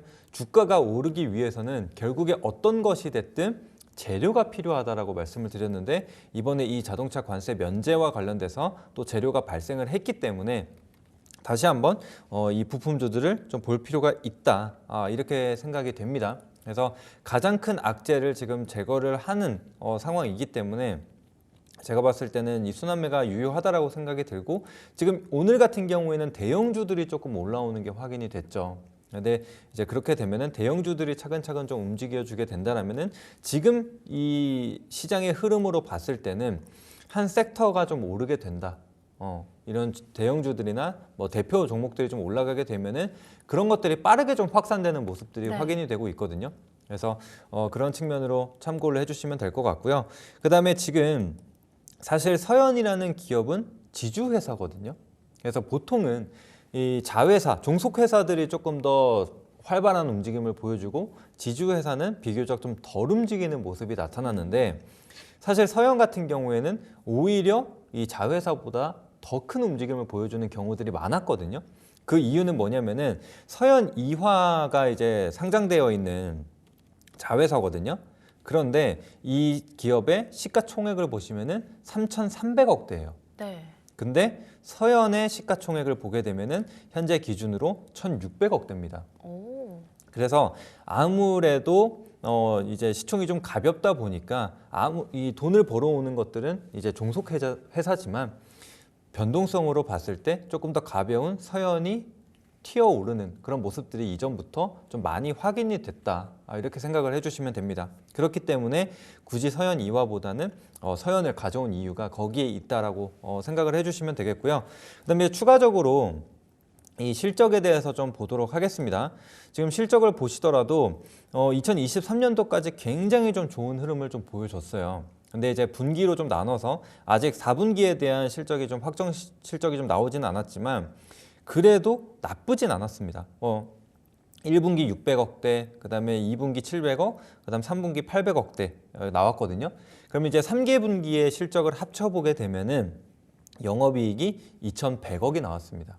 그래서 만약에 4분기에 조금 밀렸다라고 할지라도 2,100억이면 400억 정도만 찍힌다라고 해도 2023년도의 실적과 그래도 동일한 수준이라고 볼 수가 있거든요. 그렇다라고 한다면 지금 실적이 박살난 게 아니죠. 그렇다고 꺾인 게 아닙니다. 그래도 유지를 해준 수준이라고 좀 볼 수가 있는데 주가로 돌아오게 되면은 자, 이전 고점이 13,870원까지 올랐어요. 실적이 최고 실적을 찍었기 때문에 네. 2023년도에. 근데 지금 2024년도에 실적을 유지를 했다. 근데 어때요? 주가는 계속 밀려요. 계속 밀려서 심지어 2023년도의 저점을 깨고 내려갔었던 것을 볼 수 있죠. 그리고 지금 같은 경우에도 살짝 반등이 나오기는 했지만 여전히 이 2023년도에 거의 최저점 수준에 머무르고 있는 것을 볼 수가 있습니다. 그래서 주가는 다 반납했다. 근데 실적은 그래도 유지를 해준다라고 한다면은 반등할 수 있는 기회가 충분히 있지 않을까라고 생각을 합니다. 게다가 다시 이 주가를 좀 돌아오게 돼서 우리가 PBR을 체크를 해보면은 0.25배예요. 그래서 상당히 좀 저평가 구간에 위치를 하고 있다라고 우리가 생각을 해볼 수가 있기 때문에 이런 모멘텀을 좀 가지고 좀 반등을 만들어낼 좀 시기가 되지 않았나라는 생각을 합니다. 게다가 이제 바닥주 관점에서도 접근을 할 수 있는데 지금 살짝 이탈을 하긴 했지만 이때는 뭐 시장 영향이 있었다라고 좀 보여지고 또 관세에 대한 부분까지도 포함을 한다라고 한다면은 배제하고 볼 수가 있거든요. 그러면 하방 경직을 좀 보였었던 가격대가 한 뭐 6,600원 정도가 됩니다. 그래서 최근에도 이 6,600원 구간을 이탈하지 않고 좀 반등을 만들어주고 있다. 게다가 이평선들이 이제 수렴하고 있죠. 240선을 제외하고 보면은 거의 이 7,000원이라는 가격대 부근에 쏠려 있어요. 네.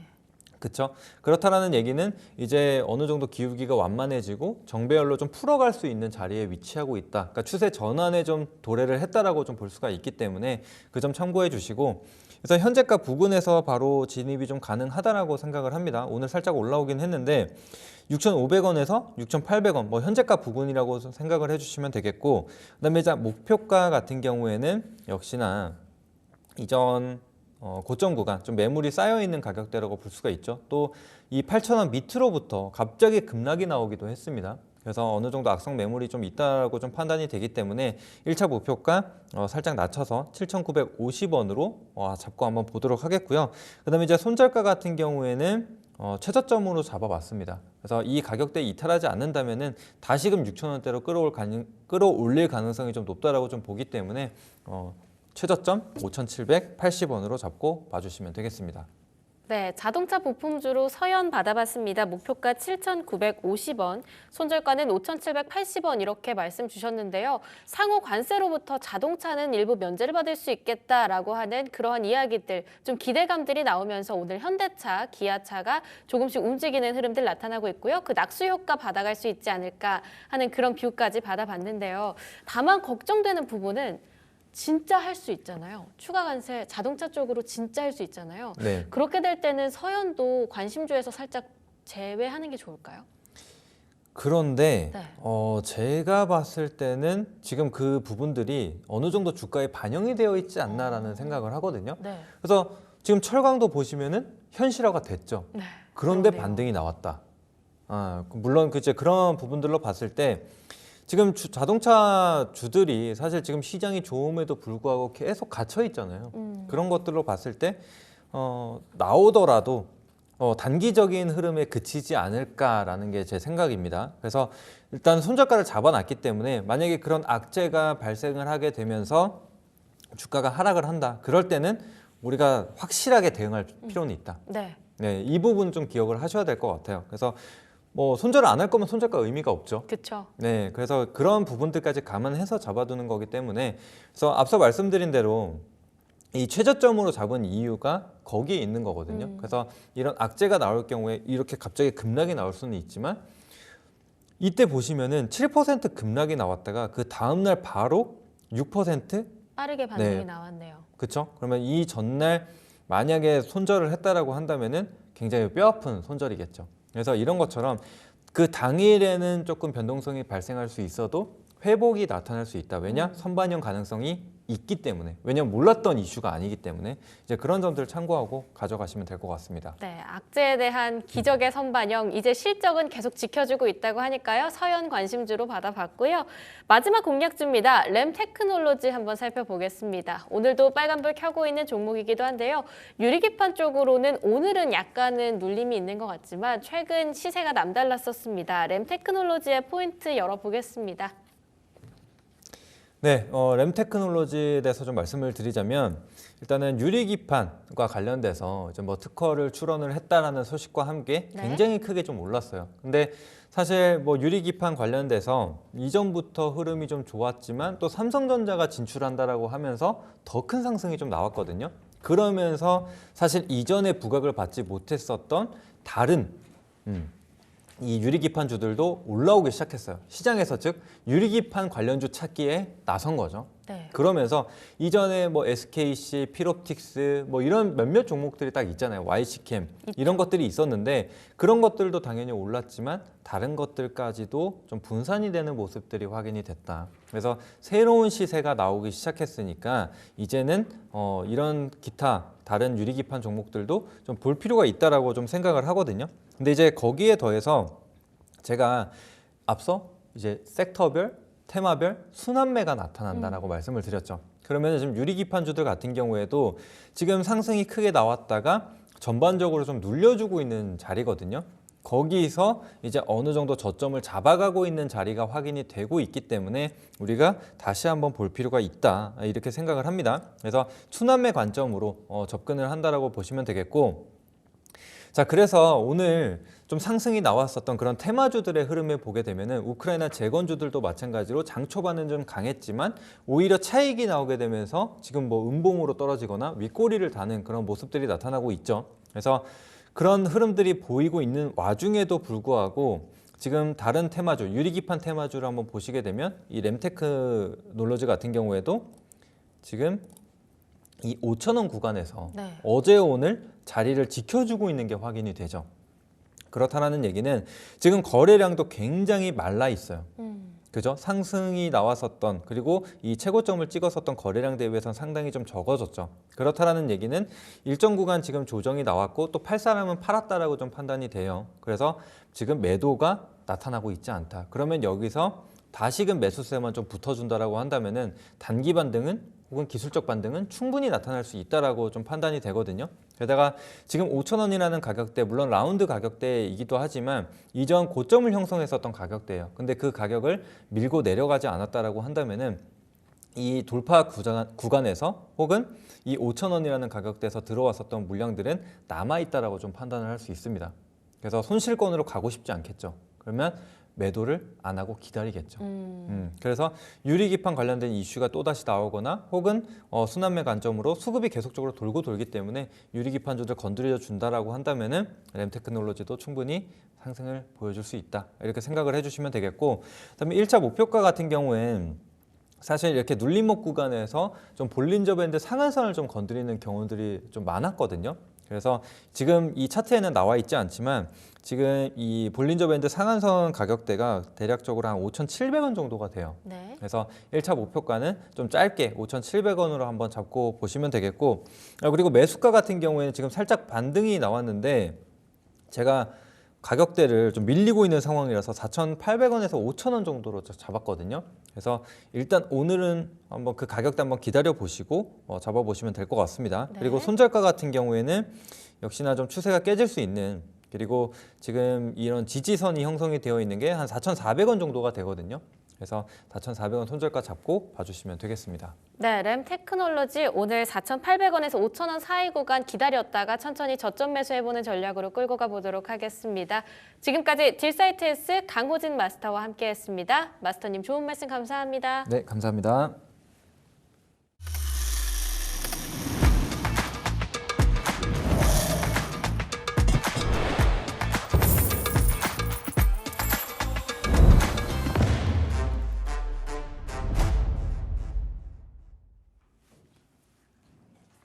2월 13일 목요일장 현재 11시 4분 지나오고 있습니다. 11시 구간 현재 시황 확인해보는 시간이죠. 오늘 코스피와 코스닥 긍정적인 흐름 이어지고 있습니다. 코스피는 1% 넘는 상승이고요. 2,574선, 코스닥은 0.4%의 상승 747선까지 지수 올려놓고 있습니다. 사실 뭐 그렇게 긍정적인 환경은 아니었거든요. 간밤에 뉴욕 증시가 혼조세로 마감하기는 했지만 전반적으로 하방 압력이 조금 더 셌고요. CPI가 예상치를 상회하면서 물가에 대한 부담, 그리고 또 오늘 발표될 것으로 예상되는 상호관세에 대한 부담까지 조금은 우려 요인이 조금 더 컸던 게 사실입니다. 그런데 전혀 그런 거에 개의치 않고 현재 코스피와 코스닥이 동반 상승 랠리 보여주고 있고요. 최근에 확실히 많이 리스크를 소화해내고 내성도 생기고 많이 좀 둔감해진 그런 모습입니다. 이게 사실은 이제 자신감으로 조금씩 바뀌고 있는 것 같아요. 원래는 한 뭐 몇 달 전까지만 해도 뉴욕 증시가 빠지면 국내 증시는 여기보다 얼마나 더 빠질까 이런 걱정을 맨날 했었는데 요즘에는 뉴욕 증시 별로 뭐 상관없이 그냥 국내 증시는 뭐 오늘도 오르겠지라는 그런 자만을 좀 하게 됩니다. 뭐 어찌됐든 최근에 분위기가 좋으니까 좋은 게 좋은 거라고 이 흐름 계속 이어갈 수 있기를 바라보겠습니다. 자, 그러면 수급 상황은 어떤지 한번 확인해 볼까요? 현재 코스피에서는 여전히 외국인들은 매도세를 이어가고 있군요. 2천억 원대 순매도 나오고 있습니다. 반면에 최근에 기관이 코스피를 계속해서 사들이고 있죠. 이 의도에 대해서 조금 생각해 볼 필요가 있을 것 같습니다. 코스피 이 정도면 충분히 반영했다라는 그런 논리가 기관들에게 계속 형성되고 있는 것 같고요. 오늘 외국인의 매도가 조금 예상보다 셉니다만 2천억 원이면은 지금 최근에 이 시간대의 매도세에 비하면 굉장히 세죠. 그럼에도 불구하고 기관이 든든히 장을 지켜주고 있다라고 봐야 될 것 같습니다. 코스닥은 외국인과 기관의 동반 매도가 나옴에도 불구하고 개인 투자자들의 885억 순매수로 인해서 긍정적인 흐름 같이 맞춰가고 있고요. 선물 시장 좋네요. 외국인들의 수급이 강력하게 유입되고 있습니다. 항상 말씀드리지만 선물에서 외국인 사고 현물 코스피에서 기관이 살 때 그때가 시장이 가장 좀 빛나는 그런 그림을 만들더라고요. 자, 그러면 시가총액 상위 종목들의 흐름 한번 볼까요? 코스피입니다. 삼성전자, SK하이닉스, 삼성바이오로직스, LG에너지솔루션, 현대차까지 5개 종목 모처럼 모두 빨간불 켜내고 있습니다. SK하이닉스가 특히 2.5% 반등하고 있고요. LG에너지솔루션 참 오랜만입니다. 3% 넘게 상승하고 있습니다. 그리고 이 5개 종목 중에 현대차가 4.5% 가장 강력한 모습 보여주고 있죠. 잠시 후에 말씀드리겠지만 자동차 업종이 조금은 이제 트리거가 필요하다라고 말씀을 드렸는데 그 트리거를 조금씩 찾아가는 느낌입니다. 6위부터 10위까지의 흐름도 잠시 보시면요. 기아 역시 마찬가지죠. 오늘 4% 가까이 반등하면서 자동차 업종에 대한 긍정적인 분위기 함께 이끌어주고 있고요. 셀트리온과 삼성전자 우선주까지 빨간불 아쉽지만 네이버와 KB금융은 1에서 2% 현재 조정이 나타나고 있습니다. 전반적으로 8위까지 8개 종목이 모두 빨간불 켜고 있는 건 진짜 오랜만에 보는 그림인 것 같네요. 덕분에 코스피에 조금 더 강력한 흐름이 나타나고 있는 것도 확인이 됩니다. 자, 그러면 코스닥 시총 상위주들 보도록 하겠습니다. 알테오젠 1.19%의 하락 반면에 에코프로비엠과 에코프로 역시나 LG에너지솔루션의 기운을 받아서 그대로 2차 전지주의 반등 탄력 이어가고 있습니다. 코스피와 코스닥이 지수단에서 상승할 때는 2차 전지도 확실히 이렇게 힘을 같이 맞춰줍니다. 그만큼 낙폭이 컸다는 얘기도 되겠죠. HLB 약보합권 레인보우 로보틱스 3.5% 상승입니다. 레인보우 로보틱스 어제도 말씀드렸지만 올라갈 때 또 시원하게 올라가고요. 내려갈 때 또 시원하게 빠집니다. 이게 어쨌든 계속 그 박스권에서 등락을 지속한다면 그러면 또 매매의 어떤 전략이 충분히 될 수도 있을 것 같아서 오늘 장의 강세 흐름도 여러분들 기억하시면 좋을 것 같고요.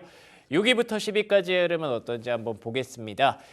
리가켐바이오와 삼천당제약 동반 1%대 상승 탄력 이어가고 있고요. 리노공업 휴젤, 빨간불 그리고 클래시스가 1% 가까운 차익 매물을 토해내고 있습니다. 자, 그러면 현재 시점 특징 섹터 어떤 섹터를 봐야 될지 하나씩 열어보도록 하죠. 자, 첫 번째 섹터는 자동차 업종입니다. 말씀드린 것처럼 자동차주 최근에 관세에 대한 우려를 직격으로 받으면서 계속해서 주가가 흘러내리는 모습들로 일관했는데요. 이제는 좀 신저가 영역으로 거의 가기 직전에서 그래도 모처럼 좋은 트리거 하나가 걸렸습니다. 상호관세 면제 기대감에 반등하고 있는 모습이죠. 일단 공식적으로 백악관에서 예고가 됐습니다.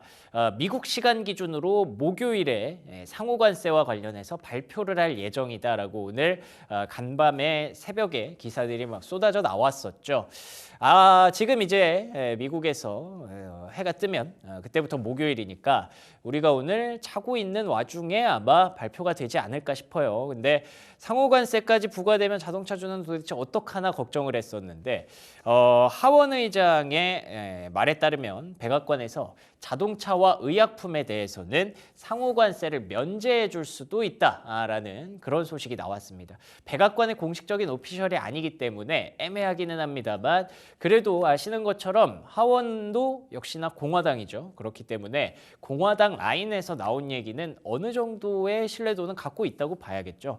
덕분에 현대차, 기아를 비롯해서 자동차주가 정말 모처럼 신바람을 좀 내고 있는데요.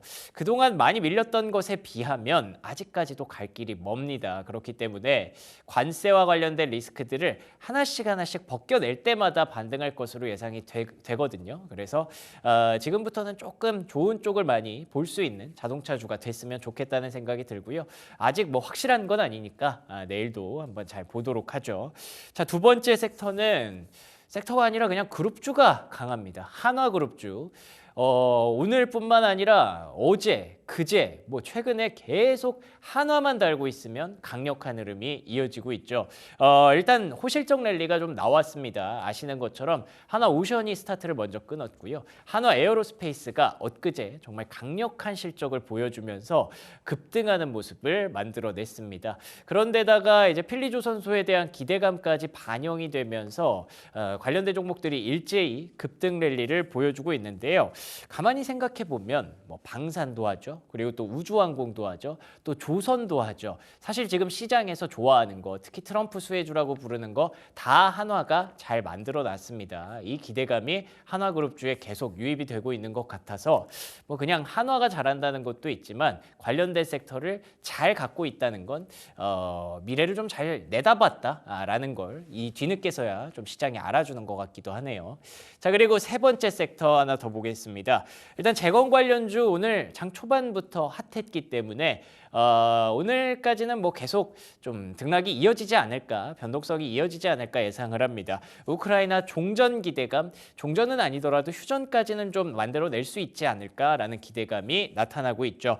트럼프 대통령이 푸틴 러시아 대통령 그리고 우크라이나 젤렌스키 대통령과 각자 뭐 통화도 주고받고 특사도 오고 가고 하면서 뭔가 합의안을 좀 만들어내고 있는 것 같습니다. 과연 진짜 전쟁이 이런 대화와 합의로 이루어질 수 있을 것인가, 끝맺음을 지을 수 있을 것인가에 대해서는 사실 아직까지 의문점이 있습니다만 가만 생각해 보면 미국이 개입해서 뭔가 끝나지 않았던 일은 최근 현대사 50년 사이에 거의 별로 없었거든요. 그렇기 때문에 이번에도 뭔가 해결책을 좀 찾지 않을까. 그러면 그 안에서 여러 가지 거래들이 있을 텐데 그것도 한번 잘 지켜볼 필요가 있을 것 같고요. 일단 시장에서는 지금 재건주를 가장 핫하게 좀 보고 있는 것 같습니다. 자, 여기까지 시황 확인해 봤고요. 키워드 탑7 이어가겠습니다.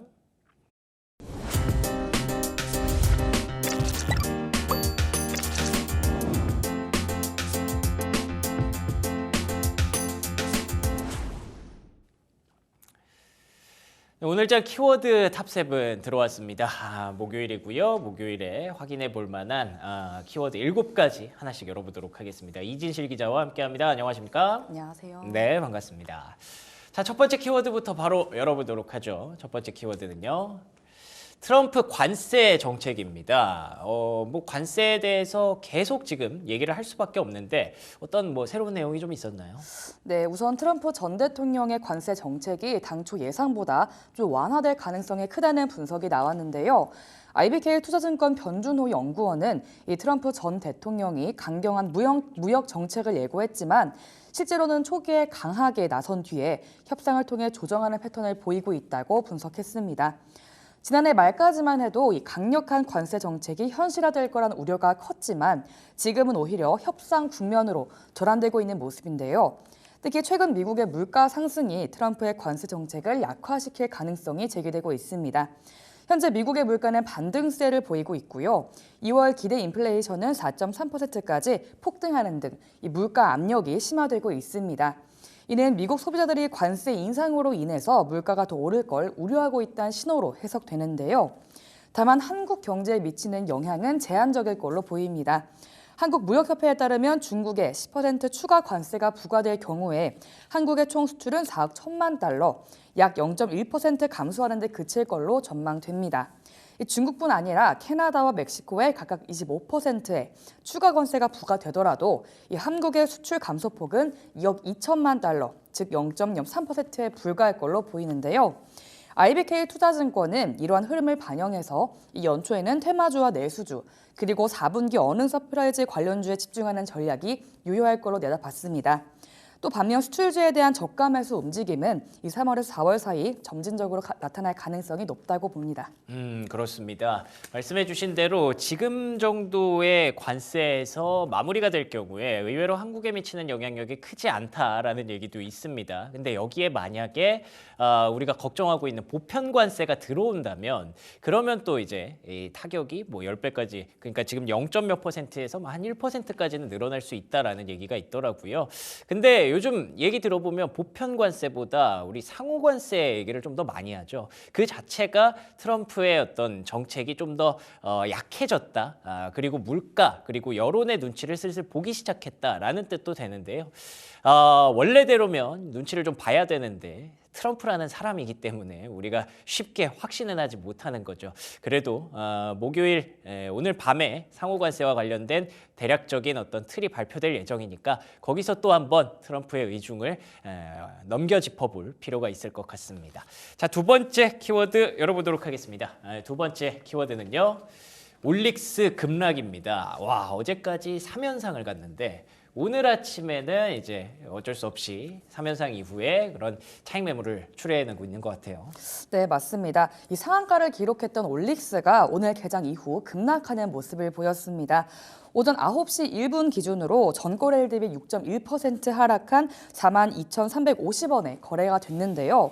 올릭스는 지난 6일을 제외하고 4일부터 12일까지 무려 7일에서 30%의 상승폭을 기록하다가 어제 쭉 상한가 마감했습니다. 코스닥 상장사 올릭스는 글로벌 제약사 일라이 릴리와 이 9,100억 원 규모의 기술 이전 계약을 체결한 이후 주가가 폭등했는데요. 계약 발표 이후 4거래일 만에 주가가 기존 대비 159% 이상 급등하면서 시장의 뜨거운 관심을 받고 있습니다. 앞서 올릭스는 지난 7일 장 마감 후 공지를 통해 미국의 글로벌 제약기업 일라이 릴리와 글로벌 라이선스 계약을 체결했다고 밝혔는데요. 이번 계약을 통해 올릭스는 릴리에 독점적 라이선스를 부여하고 또 채용 계약 규모는 6억 3천만 달러, 하나로 약 9,116억 원에 달합니다. 이는 선급금과 또 각 개발 단계에서 목표를 달성할 경우 지급받는 이 마일스톤을 포함한 금액인데요. 올릭스는 해당 기술을 바탕으로 글로벌 시장에서 경쟁력을 확보할 수 있을 거로 바라보고 있습니다.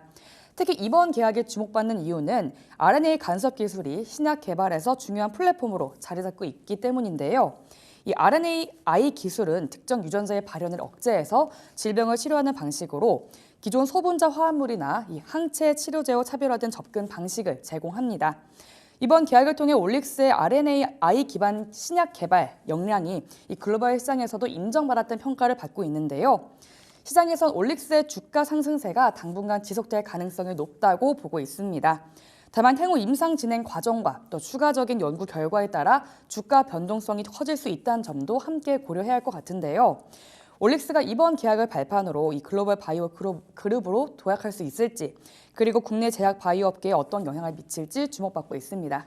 그렇습니다. 9,100억 원의 계약금을 기술 이전 계약을 취득을 했다라는 얘기가 있는데 이거 좀 놀라운 게 올릭스가 재작년 2023년 1년 동안 번 매출액이 100몇억 원밖에 안 되더라고요. 근데 요거 수출 하나 하면서 거의 90배 가까운 돈을 한 번에 이렇게 수출을 하게 되는 거죠. 그래서 바이오가 이렇게 왜 꿈을 먹는지 알 것 같기는 합니다. 그래서 또 3연상까지 간 거고요. 앞으로는 뭐 당연히 이만큼 올라왔으니까 변동성은 좀 있겠습니다만 요것뿐만이 아니라 뭐 탈모 치료제도 계속 지금 후보 물질을 개발을 하고 호주 일상을 앞두고 있다고 하더라고요. 올릭스뿐만 아니라 이렇게 기술 수출 여력이 있는 그런 기업들이 앞으로도 많은 승전보 올려주기를 기대해 보겠습니다. 자, 세 번째 키워드 열어보겠습니다. 세 번째 키워드는요. 조선주의 최고가 경신입니다. 최근에 조선주 뭐 굳이 설명드릴 필요가 없을 것 같아요. 연일 상승세 이어지고 있습니다. 네, 국내 조선주가 연일 신고가를 경신하면서 강세를 이어가고 있습니다. 트럼프발 관세 전쟁으로 반도체, 자동차, 배터리 업종이 부진한 가운데 조선업이 대표적인 관세 무풍지대로 부각되면서 이 투자자들의 매수세가 몰리고 있는 걸로 보이는데요. 여기에 미국 해군 함정 건조를 한국 등 동맹국에 맡길 수 있도록 하는 법안이 발의됐다는 소식까지 전해지면서 투자 심리는 더 고조되고 있습니다. 이 한국거래소에 따르면 HD 현재 중공업은 전날 전거래일 대비 15.36% 상승한 35만 3천 원의 거래를 마감했습니다. 이 장중 한때 역대 최고가인 35만 5천 원을 기록하면서 이 조선 업종 가운데 가장 큰 상승률을 보였는데요. 다른 조선주들의 주가도 일제히 강세를 보였습니다. 한화오션은 장중 역대 최고가를 경신하면서 15.17% 급등한 72,900원에 장을 마감했고요. HJ중공업, 삼성중공업, HD 한국조선해양, HD 현대미포조선 등도 상승 마감하면서 이 조선업종 전체가 뚜렷한 상승 흐름을 나타내고 있습니다. 최근 조선주의 강세는 이 미국 의회에서 발의되는 법안의 영향이 크다는 분석인데요. 미국 의회에 따르면 공화당 마이클 리 상원 의원과 또 존 커티스 하원 의원은 지난 5일 해군과 해양경비대의 전력 강화를 위한 법안을 발의했습니다. 현행법상 미국 해군 함정은 외국 조선소에서 건조할 수 없지만 이번 법안은 나토 회원국이나 미국과 상호 방위 조약을 체결한 인도태평양 국가의 조선소에 한해 예외적으로 건조를 허용하는 내용을 담고 있는데요. 법안의 특정 국가를 직접 언급하진 않았지만 투자자들은 한국의 유력한 협력 대상이 될 걸로 보고 있습니다. 미국과 상호 방위 조약을 체결한 인도태평양 국가 중에서 이 첨단 해군 함정을 미국보다 저렴하게 건조할 수 있는 역량을 갖춘 국가는 사실 한국뿐이라는 분석인데요. 특히 지난달 트럼프 대통령이 미국 조선업은 한국에 도움이 필요하다고 직접 언급한 점도 기대감을 키우는 요소로 작용하고 있습니다. 이번 조선주 강세가 단기적인 흐름에 그칠지 또 미국과의 협력 기대감이 지속되면서 중장기 상승 동력으로 작용할지 시장에 관심이 집중됩니다. 그렇습니다. 말씀해 주신 대로 어제 두 자릿수 급등하면서 신고가를 경신을 했는데 그게 무색하게 오늘 또 올라갑니다. 특히 한화오션은 오늘도 4% 상승을 하고 있는 걸 보면 조선주 진짜 포모 현상 느낄 만한 것 같습니다. 과연 이 상승세 언제까지 지속될지 또 궁금해지네요. 네 번째 키워드 바로 이어가도록 하겠습니다. 네 번째 키워드는요. 금 ETF의 성장입니다. 요즘 금값이 진짜 금값이라고 얘기를 들었어요. 네, 맞습니다. 국내 금 ETF 시장이 빠르게 성장하고 있는데요. 글로벌 금융시장의 불확실성이 커지면서 금이 안전자산으로 주목받고 있고 또 이에 따라 금 ETF에 대한 투자자들의 관심도 집중되고 있습니다. 금융투자업계에 따르면 국내에 상장된 금 ETF는 에이스, KRX 금현물 등 총 6종으로 이들 상품의 순자산 총액이 11일 종가 기준 1조 2,605억 원에 달한 걸로 나타났는데요. 이는 1년 전보다 3.7배 증가한 규모입니다. 불과 한 달 전과 비교해도 35.3%나 증가한 수준인데요. 현재 국내 금 ETF 중 가장 규모가 큰 상품은 한국투자신탁운용의 에이스 KRX 금현물로 순자산이 9,613억 원에 달합니다.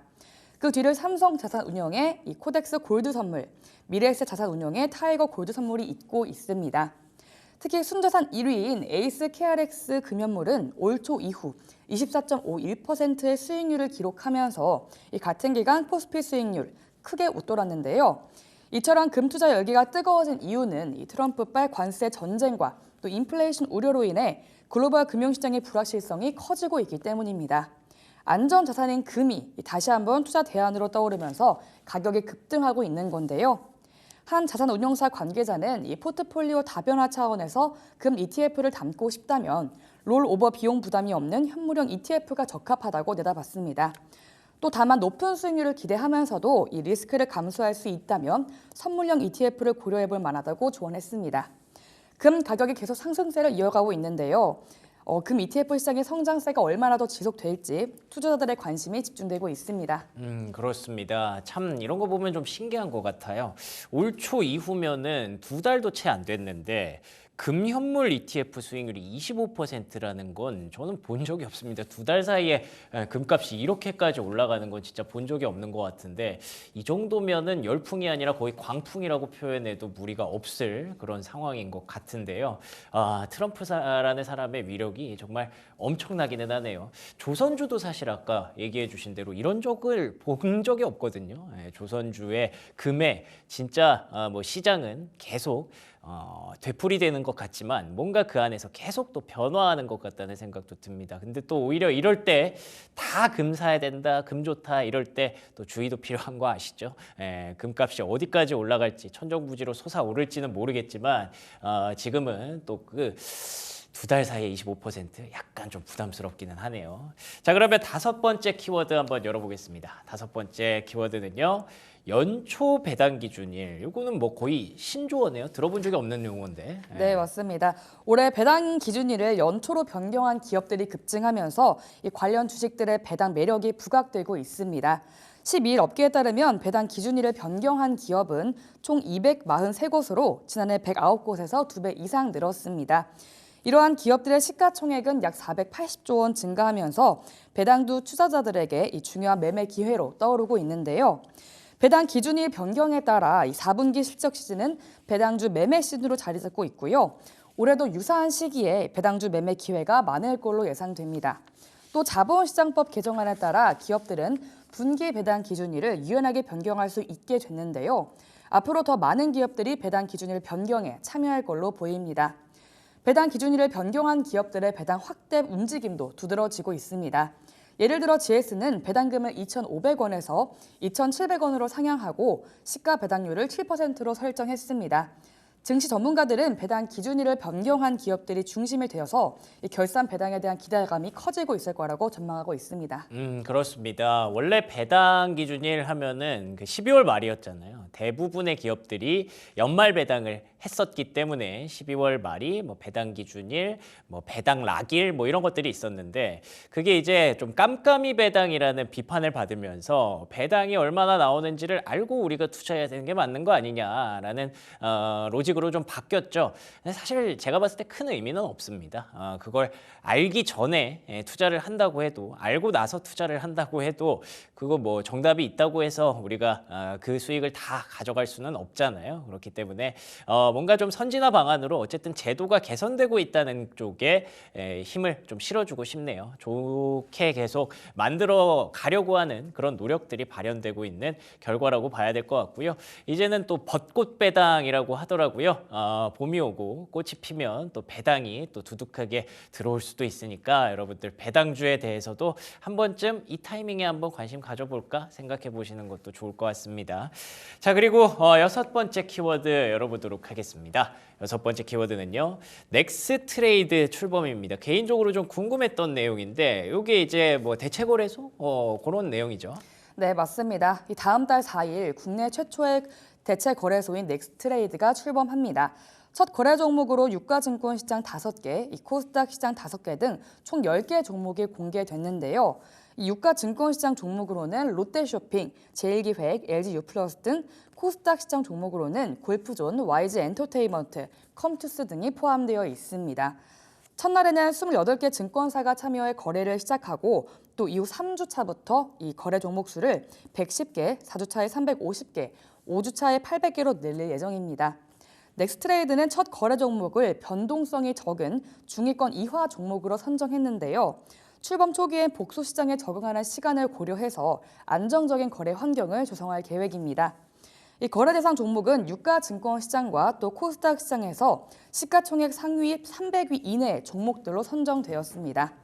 또 넥스트레이드는 출범일부터 4월 30일까지 모든 거래에 대해 수수료를 면제하기로 했는데요. 이 대체 거래소는 자본시장의 경쟁력을 강화하고 또 투자자 거래 편의성을 높이기 위해 도입된 겁니다. 이를 통해 새로운 거래 기회가 제공될 걸로 내다보고 있습니다. 그렇군요. 10개 종목이 공개가 됐다고 합니다. 말씀해 주신 대로 롯데쇼핑, 제일기획, LG유플러스, 골프존, YG엔터테인먼트, 컴투스 이런 종목들이 거래가 될 예정이라고 하는데 코스피 코스닥 상위 300위 안에 종목들이라고 하니까 크게 영향이 있을까라는 생각도 들기는 하네요. 근데 요거는 또 메리트가 있네요. 4월 30일까지 모든 거래에 대해서 수수료를 면제해 준다고 합니다. 과연 이게 어떤 나비 효과를 몰고 올지 넥스트레이드 앞으로 주의 깊게 봐야 되는 또 하나의 증시 키워드가 될 것 같습니다. 자, 마지막 키워드까지 한번 열어보겠습니다. 7번째 키워드는요. 상장사 빅베스 단행. 어떤 내용인가요? 네, 우선 작년 4분기 상장사들은 이 빅베스를 단행하면서 대규모 손실을 인식했습니다. 빅베스는 기업이 특정 회계 기간 동안 이 대규모 손실을 한꺼번에 인식하는 회계 전략을 말하는데요. 보통 기업들이 예상보다 큰 손실을 한 번에 기록해 향후 실적을 개선하는 효과를 노리는 경우로 사용됩니다. 이는 업황이 좋을 때 공격적으로 인수했던 기업들의 가치가 크게 떨어졌기 때문인데요. 이마트는 2021년에 인수한 지마켓에 대해 영업권 손상차손 2,691억 원을 반영하면서 순손실 5,963억 원을 기록했습니다. 지마켓의 가치가 크게 하락하면서 영업이익은 양호했지만 이 전체적인 손실 규모는 커졌는데요. 또 롯데케미칼은 2022년에 인수한 롯데에너지 머티리얼즈의 주가 급락으로 순손실 1조 1,207억 원을 기록했습니다. 이 회사는 인수 이후 주가가 반토막 나면서 큰 손실을 보게 됐는데요. 하나솔루션은 미국 태양광 사업 강화를 위해 인수한 REC 실리콘의 손상차손 600억 원을 반영하면서 순손실 1,315억 원을 기록했고 또 불용자산 손상차손도 큰 영향을 미쳤습니다. 이처럼 작년 4분기는 상장사들이 인수한 기업들의 가치 하락을 반영하고 또 영업 외 이익 부문에서 대규모 손실이 발생한 시기였습니다. 기업들은 이 시점을 활용해서 이 재무제표를 정리하고 또 큰 손실을 기록한 걸로 분석됩니다. 그렇습니다. 4분기에 보통 이런 게 좀 많이 일어나요. 영업 외 이익, 영업 외 손실들이 생각보다 좀 많았습니다. 이러면서 그래서 사실 4분기를 계절적으로 기업들이 활용하는 경우도 많습니다. 이때 이렇게 처리하면 그래도 시장에서 그래 뭐 4분기였으니까 라고 봐주는 경우도 있고 그리고 불확실성 해소 왜 이렇게 여기 실적이 안 좋지? 라고 하다가 이것 때문이었구나 라고 하면서 그때부터는 또 주가가 반등 트리거를 만드는 경우도 있더라고요. 그런 것들을 좀 활용한 기업들의 리스트가 좀 나오고 있는 것 같은데 뭐 어찌됐든 손실이 커지더라도 기업의 의지 자체는 이번 한 번에 이렇게 딱 털어내고 내년에는 잘하겠습니다 라는 뜻이 될 테니까요. 관련된 종목들도 올해 정말 잘 해내는지 한번 확인해 보도록 하시죠. 자, 오늘 키워드 탑7 이지실 기자와 함께 했습니다. 오늘 좋은 말씀 고맙습니다. 감사합니다.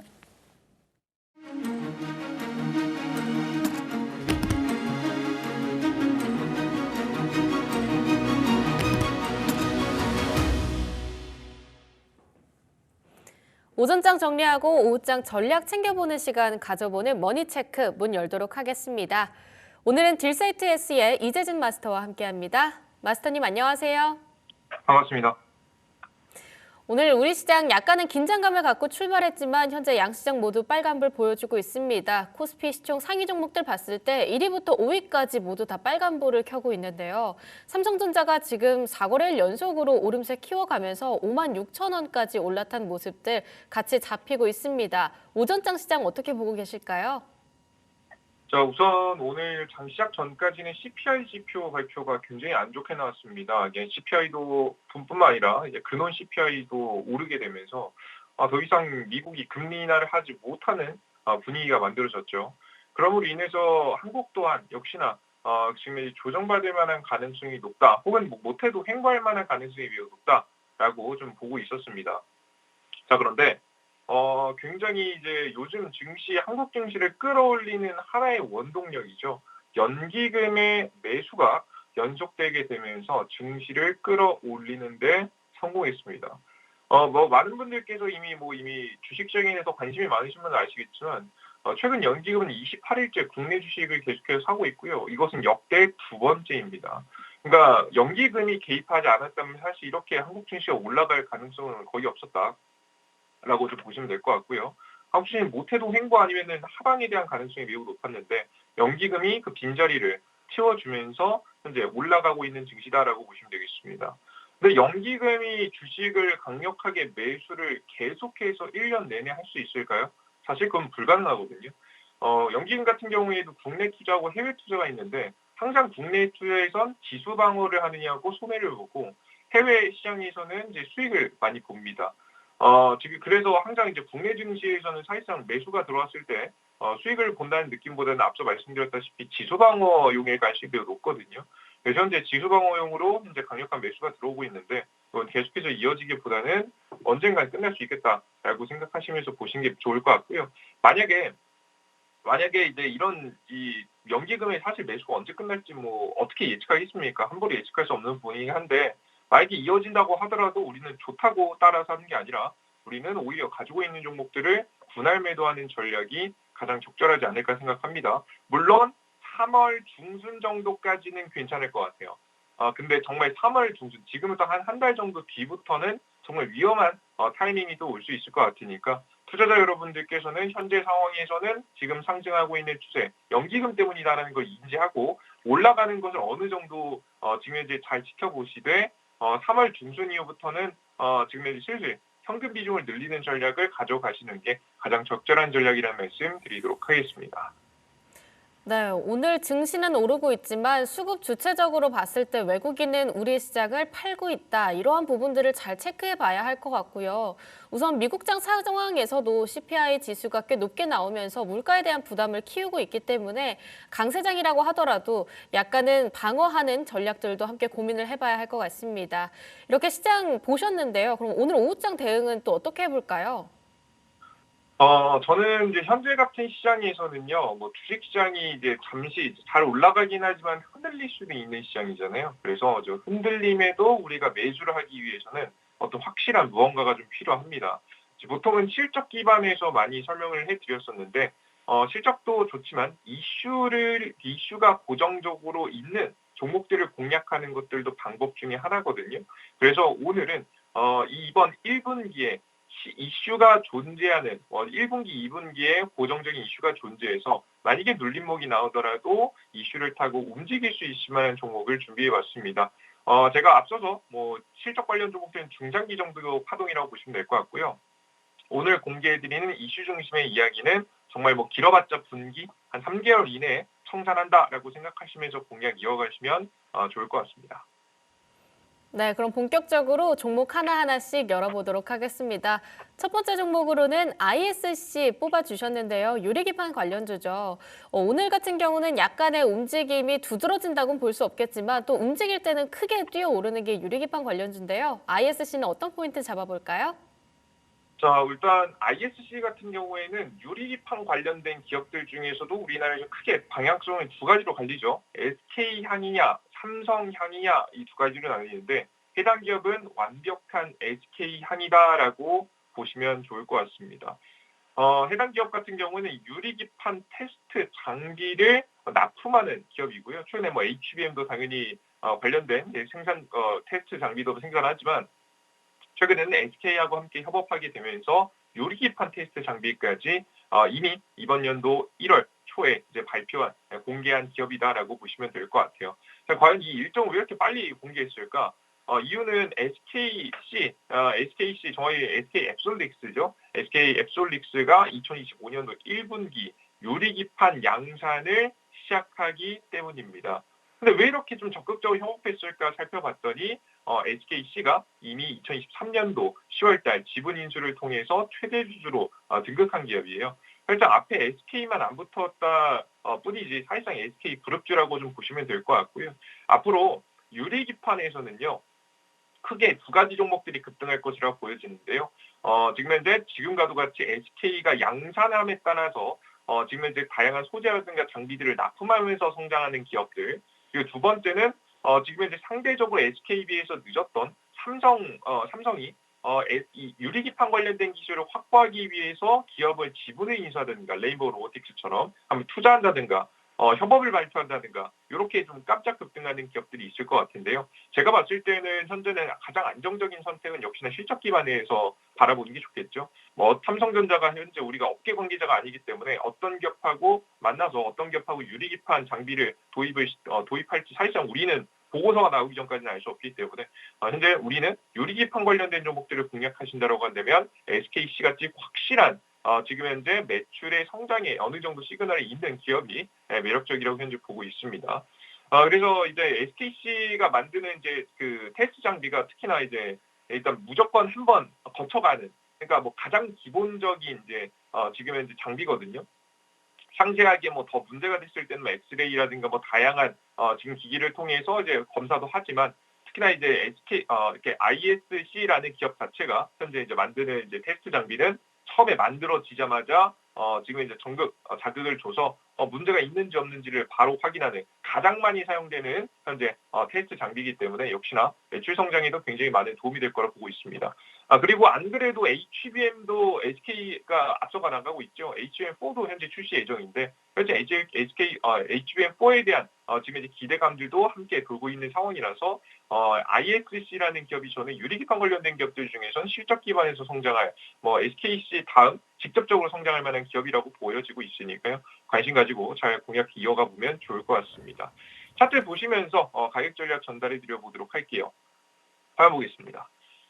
우선은 현재 이제 목표가 자리는 저는 조금 더 좀 크게 보고 있습니다. 직전 지금 이제 고점 자리 10만 원대 목표가를 크게 보는 게 맞다라고 좀 보고 있고요. 손절가 자리는 6만 5천 원대를 좀 잡아드릴 건데요. 근데 해당 이슈 같은 경우에는 이번 연도 1분기 안에 지금 이제 SKC가 상용화를 좀 이야기하고 있습니다. 그죠? 최대 목표가는 10만 원을 잡으시되 만약에 이번 1분기라고 한다면 2월 달에 지금 공개 안 됐으니까 3월 달부터는 양산 시작한다는 얘기거든요. SKC의 SK 앱솔릭스가 양산을 시작한다라는 뉴스가 나오면서 아마 주가가 상승이 나올 텐데 그때 만약에 양산을 시작했음에도 불구하고 10만 원이 달성을 못했으면 중간에 9만 원, 8만 원 파셔도 됩니다. 아시겠죠? 일단 최대 목표가를 잡아놓고 가고 있는 거니까 좀 크게 보시되 일정에 맞춰서 파셔라라는 말씀 드리도록 하겠습니다. 네, 앞으로 있을 이벤트를 참고해 가면서 미리미리 움직여 보도록 하겠습니다. ISC 목표가 10만 원, 손절가는 6만 5천 원으로 끌고 가 보도록 할게요. 자, 두 번째 탑픽주 받아볼 텐데요. 마찬가지로 반도체 관련주 가져와 주셨습니다. 제주반도체도 한번 짚어볼게요. 또 오늘 삼성전자 쪽으로 엔비디아가 실사를 왔었다, 해당 공장에 실사 왔었다 하는 기사들도 같이 나오면서 삼성전자 약간 더 끌어올려지는 느낌 있는 것 같거든요. 제주반도체는 어떤 포인트 짚어볼까요? 자, 우선 제주반도체 같은 경우에는요, 여러 가지 이슈가 있을 수 있겠지만 특히나 삼성전자가 최근에 온디바이스 AI를 탑재하는 이 가전기기들을 많이 내놓기 시작하면서 주목을 받고 있습니다. 스마트폰뿐만 아니라 세탁기, 냉장고 등에도 굉장히 많이 탑재가 되죠. 특히나 요즘 주목받았던 것은 로봇에 탑재하는 겁니다. 삼성전자가 최근에 이제 곧 지금 이제 5월에서 6월 사이 지금 현재 이 로봇 볼리라는 로봇을 공개하게 되거든요. 많이 들어보셨을 거라 생각이 되는데 이 로봇을 지금 현재 공개하게 되는데 이 로봇을 지금 현재는 독자적인 기술력으로 소프트웨어까지 마련해서 OS까지 완벽하게 만들어가지고 내놓게 되는데 사실 삼성전자는 과거부터 OS는 구글이라든가 아니면 다른 업체 걸 사용하는 경우가 생각보다 꽤 있었거든요. 특히나 스마트폰에서는 구글의 이제 안드로이드를 사용하고 있죠. 특히나 이제 로봇 같은 경우에도 이 소프트웨어 자체가 워낙에 중요해질 것으로 보입니다. 로봇이 사람하고 소통 정도 할 수 있어야 정말 사람에게 도움을 줄 수 있으니까요. 그래서 해당 기술력을 가지고 있는 오픈 AI하고 최근에 협업에 대한 가능성이 많이 올라오고 있는 상황입니다. 그런데 결국 오픈 AI의 이제 좋은 AI 성능을 사용하기 위해서는 그를 구동할 수 있는 자체 AI 반도체 칩이 로봇에 들어가야겠죠. 그래서 과거 삼성전자가 처음 갤럭시 핸드폰에 그 AI 기능을 탑재한다라고 했을 때 제주반도체가 대장이었죠. 이때 800포인트 넘게 올랐습니다. 이번에도 완벽해 800포인트 오른다는 건 아니겠지만 로봇에 분명히 온리버스 AI를 탑재할 가능성이 높단 말이죠. 그런 상황에서 수혜를 받으면서 움직일 수 있을 만한 종목이라고 생각이 되어서 제주 반도체를 가지고 나왔다라고 좀 보시면 좋을 것 같습니다. 그죠? 그래서 제주 반도체가 안 그래도 이제 스마트폰 시장에서 AI가 많이 도입되면서 매출 성장에 대한 가능성도 매우 높고, 지금 현재 로봇 출시의 일정에 맞춰서도 역시나 눌림목이 나왔다가도 반등이 날 만한 여지가 충분히 존재하기 때문에 우리 투자자 여러분들께서는 좀 더 매력적이라고 좀 보고 투자해 보셔도 괜찮을 거라고 봤습니다. 그리고 지금 최근에 삼성전자가 계속해서 레인보우 로보틱스 인수 이후에 투자자들이 계속 기대하고 있는 게 뭐냐면 레인보우 로보틱스처럼 또 인수하나라는 걸 좀 기대하고 있어요. 실제 이번 유리기판 시장에서도 과하게 오른 게 그것 때문이죠. 실제 인수할 가능성은 좀 낮지만 그래서 이제 AI 온디바이스 시장에서도 좀 가능성이 좀 나오지 않을까 좀 생각이 듭니다. 왜 그런 거냐면 최근에 제주 반도체가요, 애초에 삼성전자 출신의 지금 이제 대표님께서 설립하신 회사이기 때문입니다. 그래서 일단 사실상 결 자체는 그렇게 다르지 않다. 충분히 여지가 열려 있다라고 어느 정도 시장에서는 해석할 수 있겠죠. 뭐 사실은 어떨지 모르겠지만 테마성으로는 부각받을 수 있을 만큼의 인수합병에 대한 논의가 있을 만한 가능성이 높은 상황들이 좀 만들어져 있으니까 여러분들께서 안 그래도 매출 성장 잘 나오고 있는데 로봇 출시도 하면서 온리바이스 AI 수요 늘어나고 심지어는 대표가 삼성전자 출신이다라는 점까지 부각된다라고 한다면 이번에도 단기적인 반등 상승 정도는 가능하지 않을까 좀 생각을 하고 있습니다. 차트 보시면서 역시나 가격 전략 전달해 드려 보도록 하겠습니다. 자, 우선 일단 초기에 삼성전자가 본격적으로 이제 AI 스마트폰 내놓는다고 한 다음부터 주가가 올랐던 이력입니다. 어디서 시작하냐에 따라 좀 다르긴 하지만 못해도 한 800%에서 900포인트 정도 파동이 나왔었죠, 그죠? 이때 당시 온리버스 AI에 대한 기대감이 정말 많이 돌면서 많이 급등했었는데요. 이번에도 지금 현재 로봇 출시 앞두고 다시 한번 지금 주가가 움직이고 있습니다. AI 스마트폰도 내놓고 지금 이제 로봇 출시도 앞두고 있는 상황이라서 파동이 나오고 있는 것으로 보여지고요. 현재 자리에서 상승 추세 현재 타고 있는데요. 살짝 눌림목 구간만 만들어주면은 역시나 공략하기 딱 좋은 기업이다라고 좀 보시면 되겠습니다. 손절가 자리 같은 경우에는 13,000원짜리, 13,000원짜리까지 좀 넓게 보세요. 어차피 애초에 한 16,000원짜리까지 내렸을 때 잡으시는 게 좋기 때문에 좀 넓게 보시고 목표가 자리는 우리가 20,000원짜리 잡아보시면서 공략 이어가시면 단기적으로 한 지금 현재 한 24% 정도 파동을 한번 노려볼 수 있는 자리가 나올 거라고 봅니다. 물론 이것도 이 해당 이슈도 이슈 일정에 따라 공략하는 주식이기 때문에 목표가에 닿지 않더라도 우리가 지금 현재 일정이 끝나면 정리하겠죠. 일정은 삼성전자의 볼리 출시입니다. 볼리가 완벽하게 출시되고 나면 그 이후부터는 이제 7월 달까지 기다려야 되거든요. 신규 핸드폰, 폴더블 핸드폰이 보통 7월 달, 8월 달에 나오기 때문에 그때까지 기다리기에는 좀 너무 멀잖아요. 그죠? 그래서 딱 4월 달, 5월 달 사이에 볼리가 출시가 되면은 팔겠다라는 생각으로 눌림목 공략 이어가시면 좋은 전략 될 수 있을 거라는 말씀 드리겠습니다. 네, 중국 이구 환신 대상에 스마트폰이나 태블릿까지 포함한다는 얘기 나오면서 특히 이번 춘절에 중국 내에서도 스마트폰 매출이 굉장히 크게 늘었다라고 하는 이슈도 있었죠. 그러한 부분들을 봤을 때 삼성전자의 스마트폰이 보다 많이 매출로서 찍힐 수 있을 것이고 이에 따른 수혜 제주반도체가 가져갈 수 있을 것이다라고 이어가 볼 수도 있을 것 같습니다. 목표가 2만 원, 손절가는 13,000원으로 받아봤습니다. 이어서 다음 탑픽주인데요. 에이텍입니다. 다만 에이텍이 현재 오름세를 굉장히 높게 키워가고 있습니다. 목표가까지도 머지않은 상황인 것 같은데 우선 포인트 짚어보고요. 가격 전략에도 혹시 수정사항이 있다면 같이 말씀 주시면 좋을 것 같습니다. 우선 해당 이제 원고를 작성할 때는 이제 장 초반에 이제 장 시작 전에 작성해서 보내드렸는데요. 이제 주가 오르기 전이었는데 좀 아쉽습니다. 너무 빨리 이제 급등해주는 모습입니다. 일단 에이텍 같은 경우에는 정치 테마주 이슈로 종목을 좀 가지고 나왔습니다. 최근에 중요한 발표가 크게 두 가지 있는 지금 현재 기업이라서 가지고 나왔는데요. 이번에 이제 직접적으로 에이텍이라는 기업 자체가 이제 민주당의 당대표인 이재명 대표님의 이제 관련된 종목이라고 다들 알고 계시죠. 해당 기업인데요. 해당 기업 같은 경우에는 지금 크게 일정 두 가지인데 첫 번째는 일단 지금 이제 당대표님의 이제 곧 공개될 선거법 위반 결론이 나오게 됩니다. 선거법에 정말 처벌이 일정 수준 이상으로 나오면 국회의원직을 더 이상 이어가지 못하는 상황까지 나올 수 있기 때문에 최악의 이제 결과라고 좀 볼 수 있겠죠. 근데 이게 2심에서는 어느 정도 잘 넘어갔고 마무리 3심까지 이제 공개될 예정인데요. 3심에서 어떻게 될지 중요한 지표, 중요한 일정이 좀 공개가 되게 됩니다. 그래서 보통 이제 이럴 때는요. 사실 우리가 법원의 판단을 알 수 없잖아요. 어떻게 알겠습니까? 그죠? 어느 정도 확률이 높은지에 대해서 예상해 볼 수 있어도 확신을 가지고 어떻게 이렇다 저렇다 결론을 낼 수가 없습니다. 그렇기 때문에 주가는 그 전까지 굉장히 저점에서 놀다가 이슈 일정이 다가오면 오히려 결과가 어떻게 할지 모르니까 정말 5대5니까 가능성에 베팅하는 사람들이 늘어나기 시작하고요. 그로 인해서 주가 반등 상승할 가능성이 높다라고 봤습니다. 그래서 종목이 좀 올라와주는 모습이죠. 심지어는 만약에 이번에서 선거법에서 큰 문제 없이 넘어가게 된다고 하면 3월 달에 이슈가 또 하나 더 있죠. 바로 현재 대통령의 탄핵 결론, 재판 결론이 있습니다. 결국 3월 안쪽으로 모든 것이 다 결정되는 현재 분위기이기 때문에 선거법에서도 큰 문제 없고 만약에 이제 탄핵 결론까지 나오게 되면은 대표 주자로 대통령 후보로 떠오를 수 있을 만한 존재감이 가장 높습니다. 현재 상황은 그렇기 때문에 관련된 종목으로 크게 급등할 수 있다고 보여져서 종목을 좀 가지고 나왔습니다. 근데 좀 아쉬운 게 이게 좀 아직 바닥에 있기 때문에 매력적이라고 생각했던 거지 종목이 올랐을 때 매력적이라고 생각하지는 않았거든요. 그래서 여러분들께 매수가 가격부터 좀 상세하게 좀 전달을 해드릴 필요가 있을 것 같습니다. 차트 보시면서 가격 전략 좀 전달해 드려보도록 하겠습니다. 화면 보겠습니다.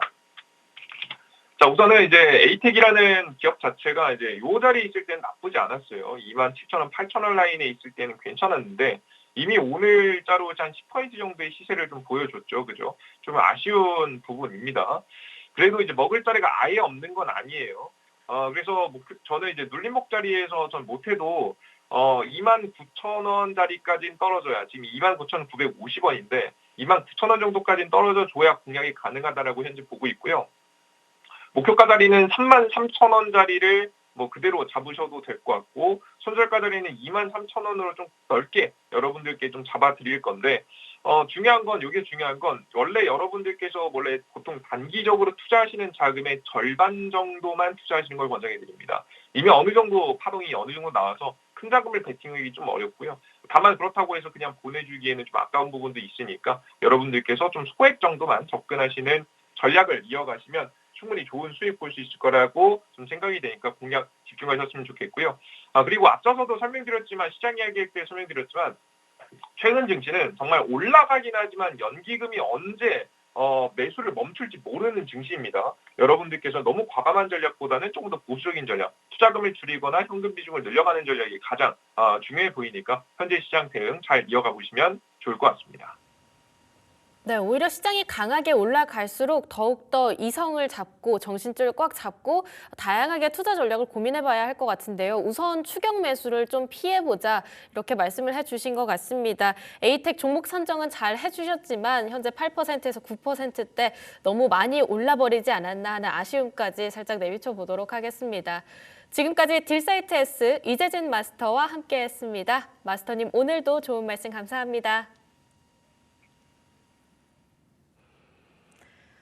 네, 현재 점심시간이 거의 코앞으로 다가와 가고 있습니다. 우리 시장도 오름폭을 좀 키워가곤 있는데요. 하나 에어로스페이스부터 LH 넥스원, 방산주들 사이에서 좀 말아 올리는 흐름들이 또 포착이 되고 있네요. 오후장은 어떤 장세를 그려갈지 모르겠지만 점심 맛있게 드시고요. 곧 또 2부가 계속될 예정입니다. 2부까지도 함께해 주시면 감사하겠습니다. 저 잠시 물러났다가 다시 2부에서 찾아볼게요.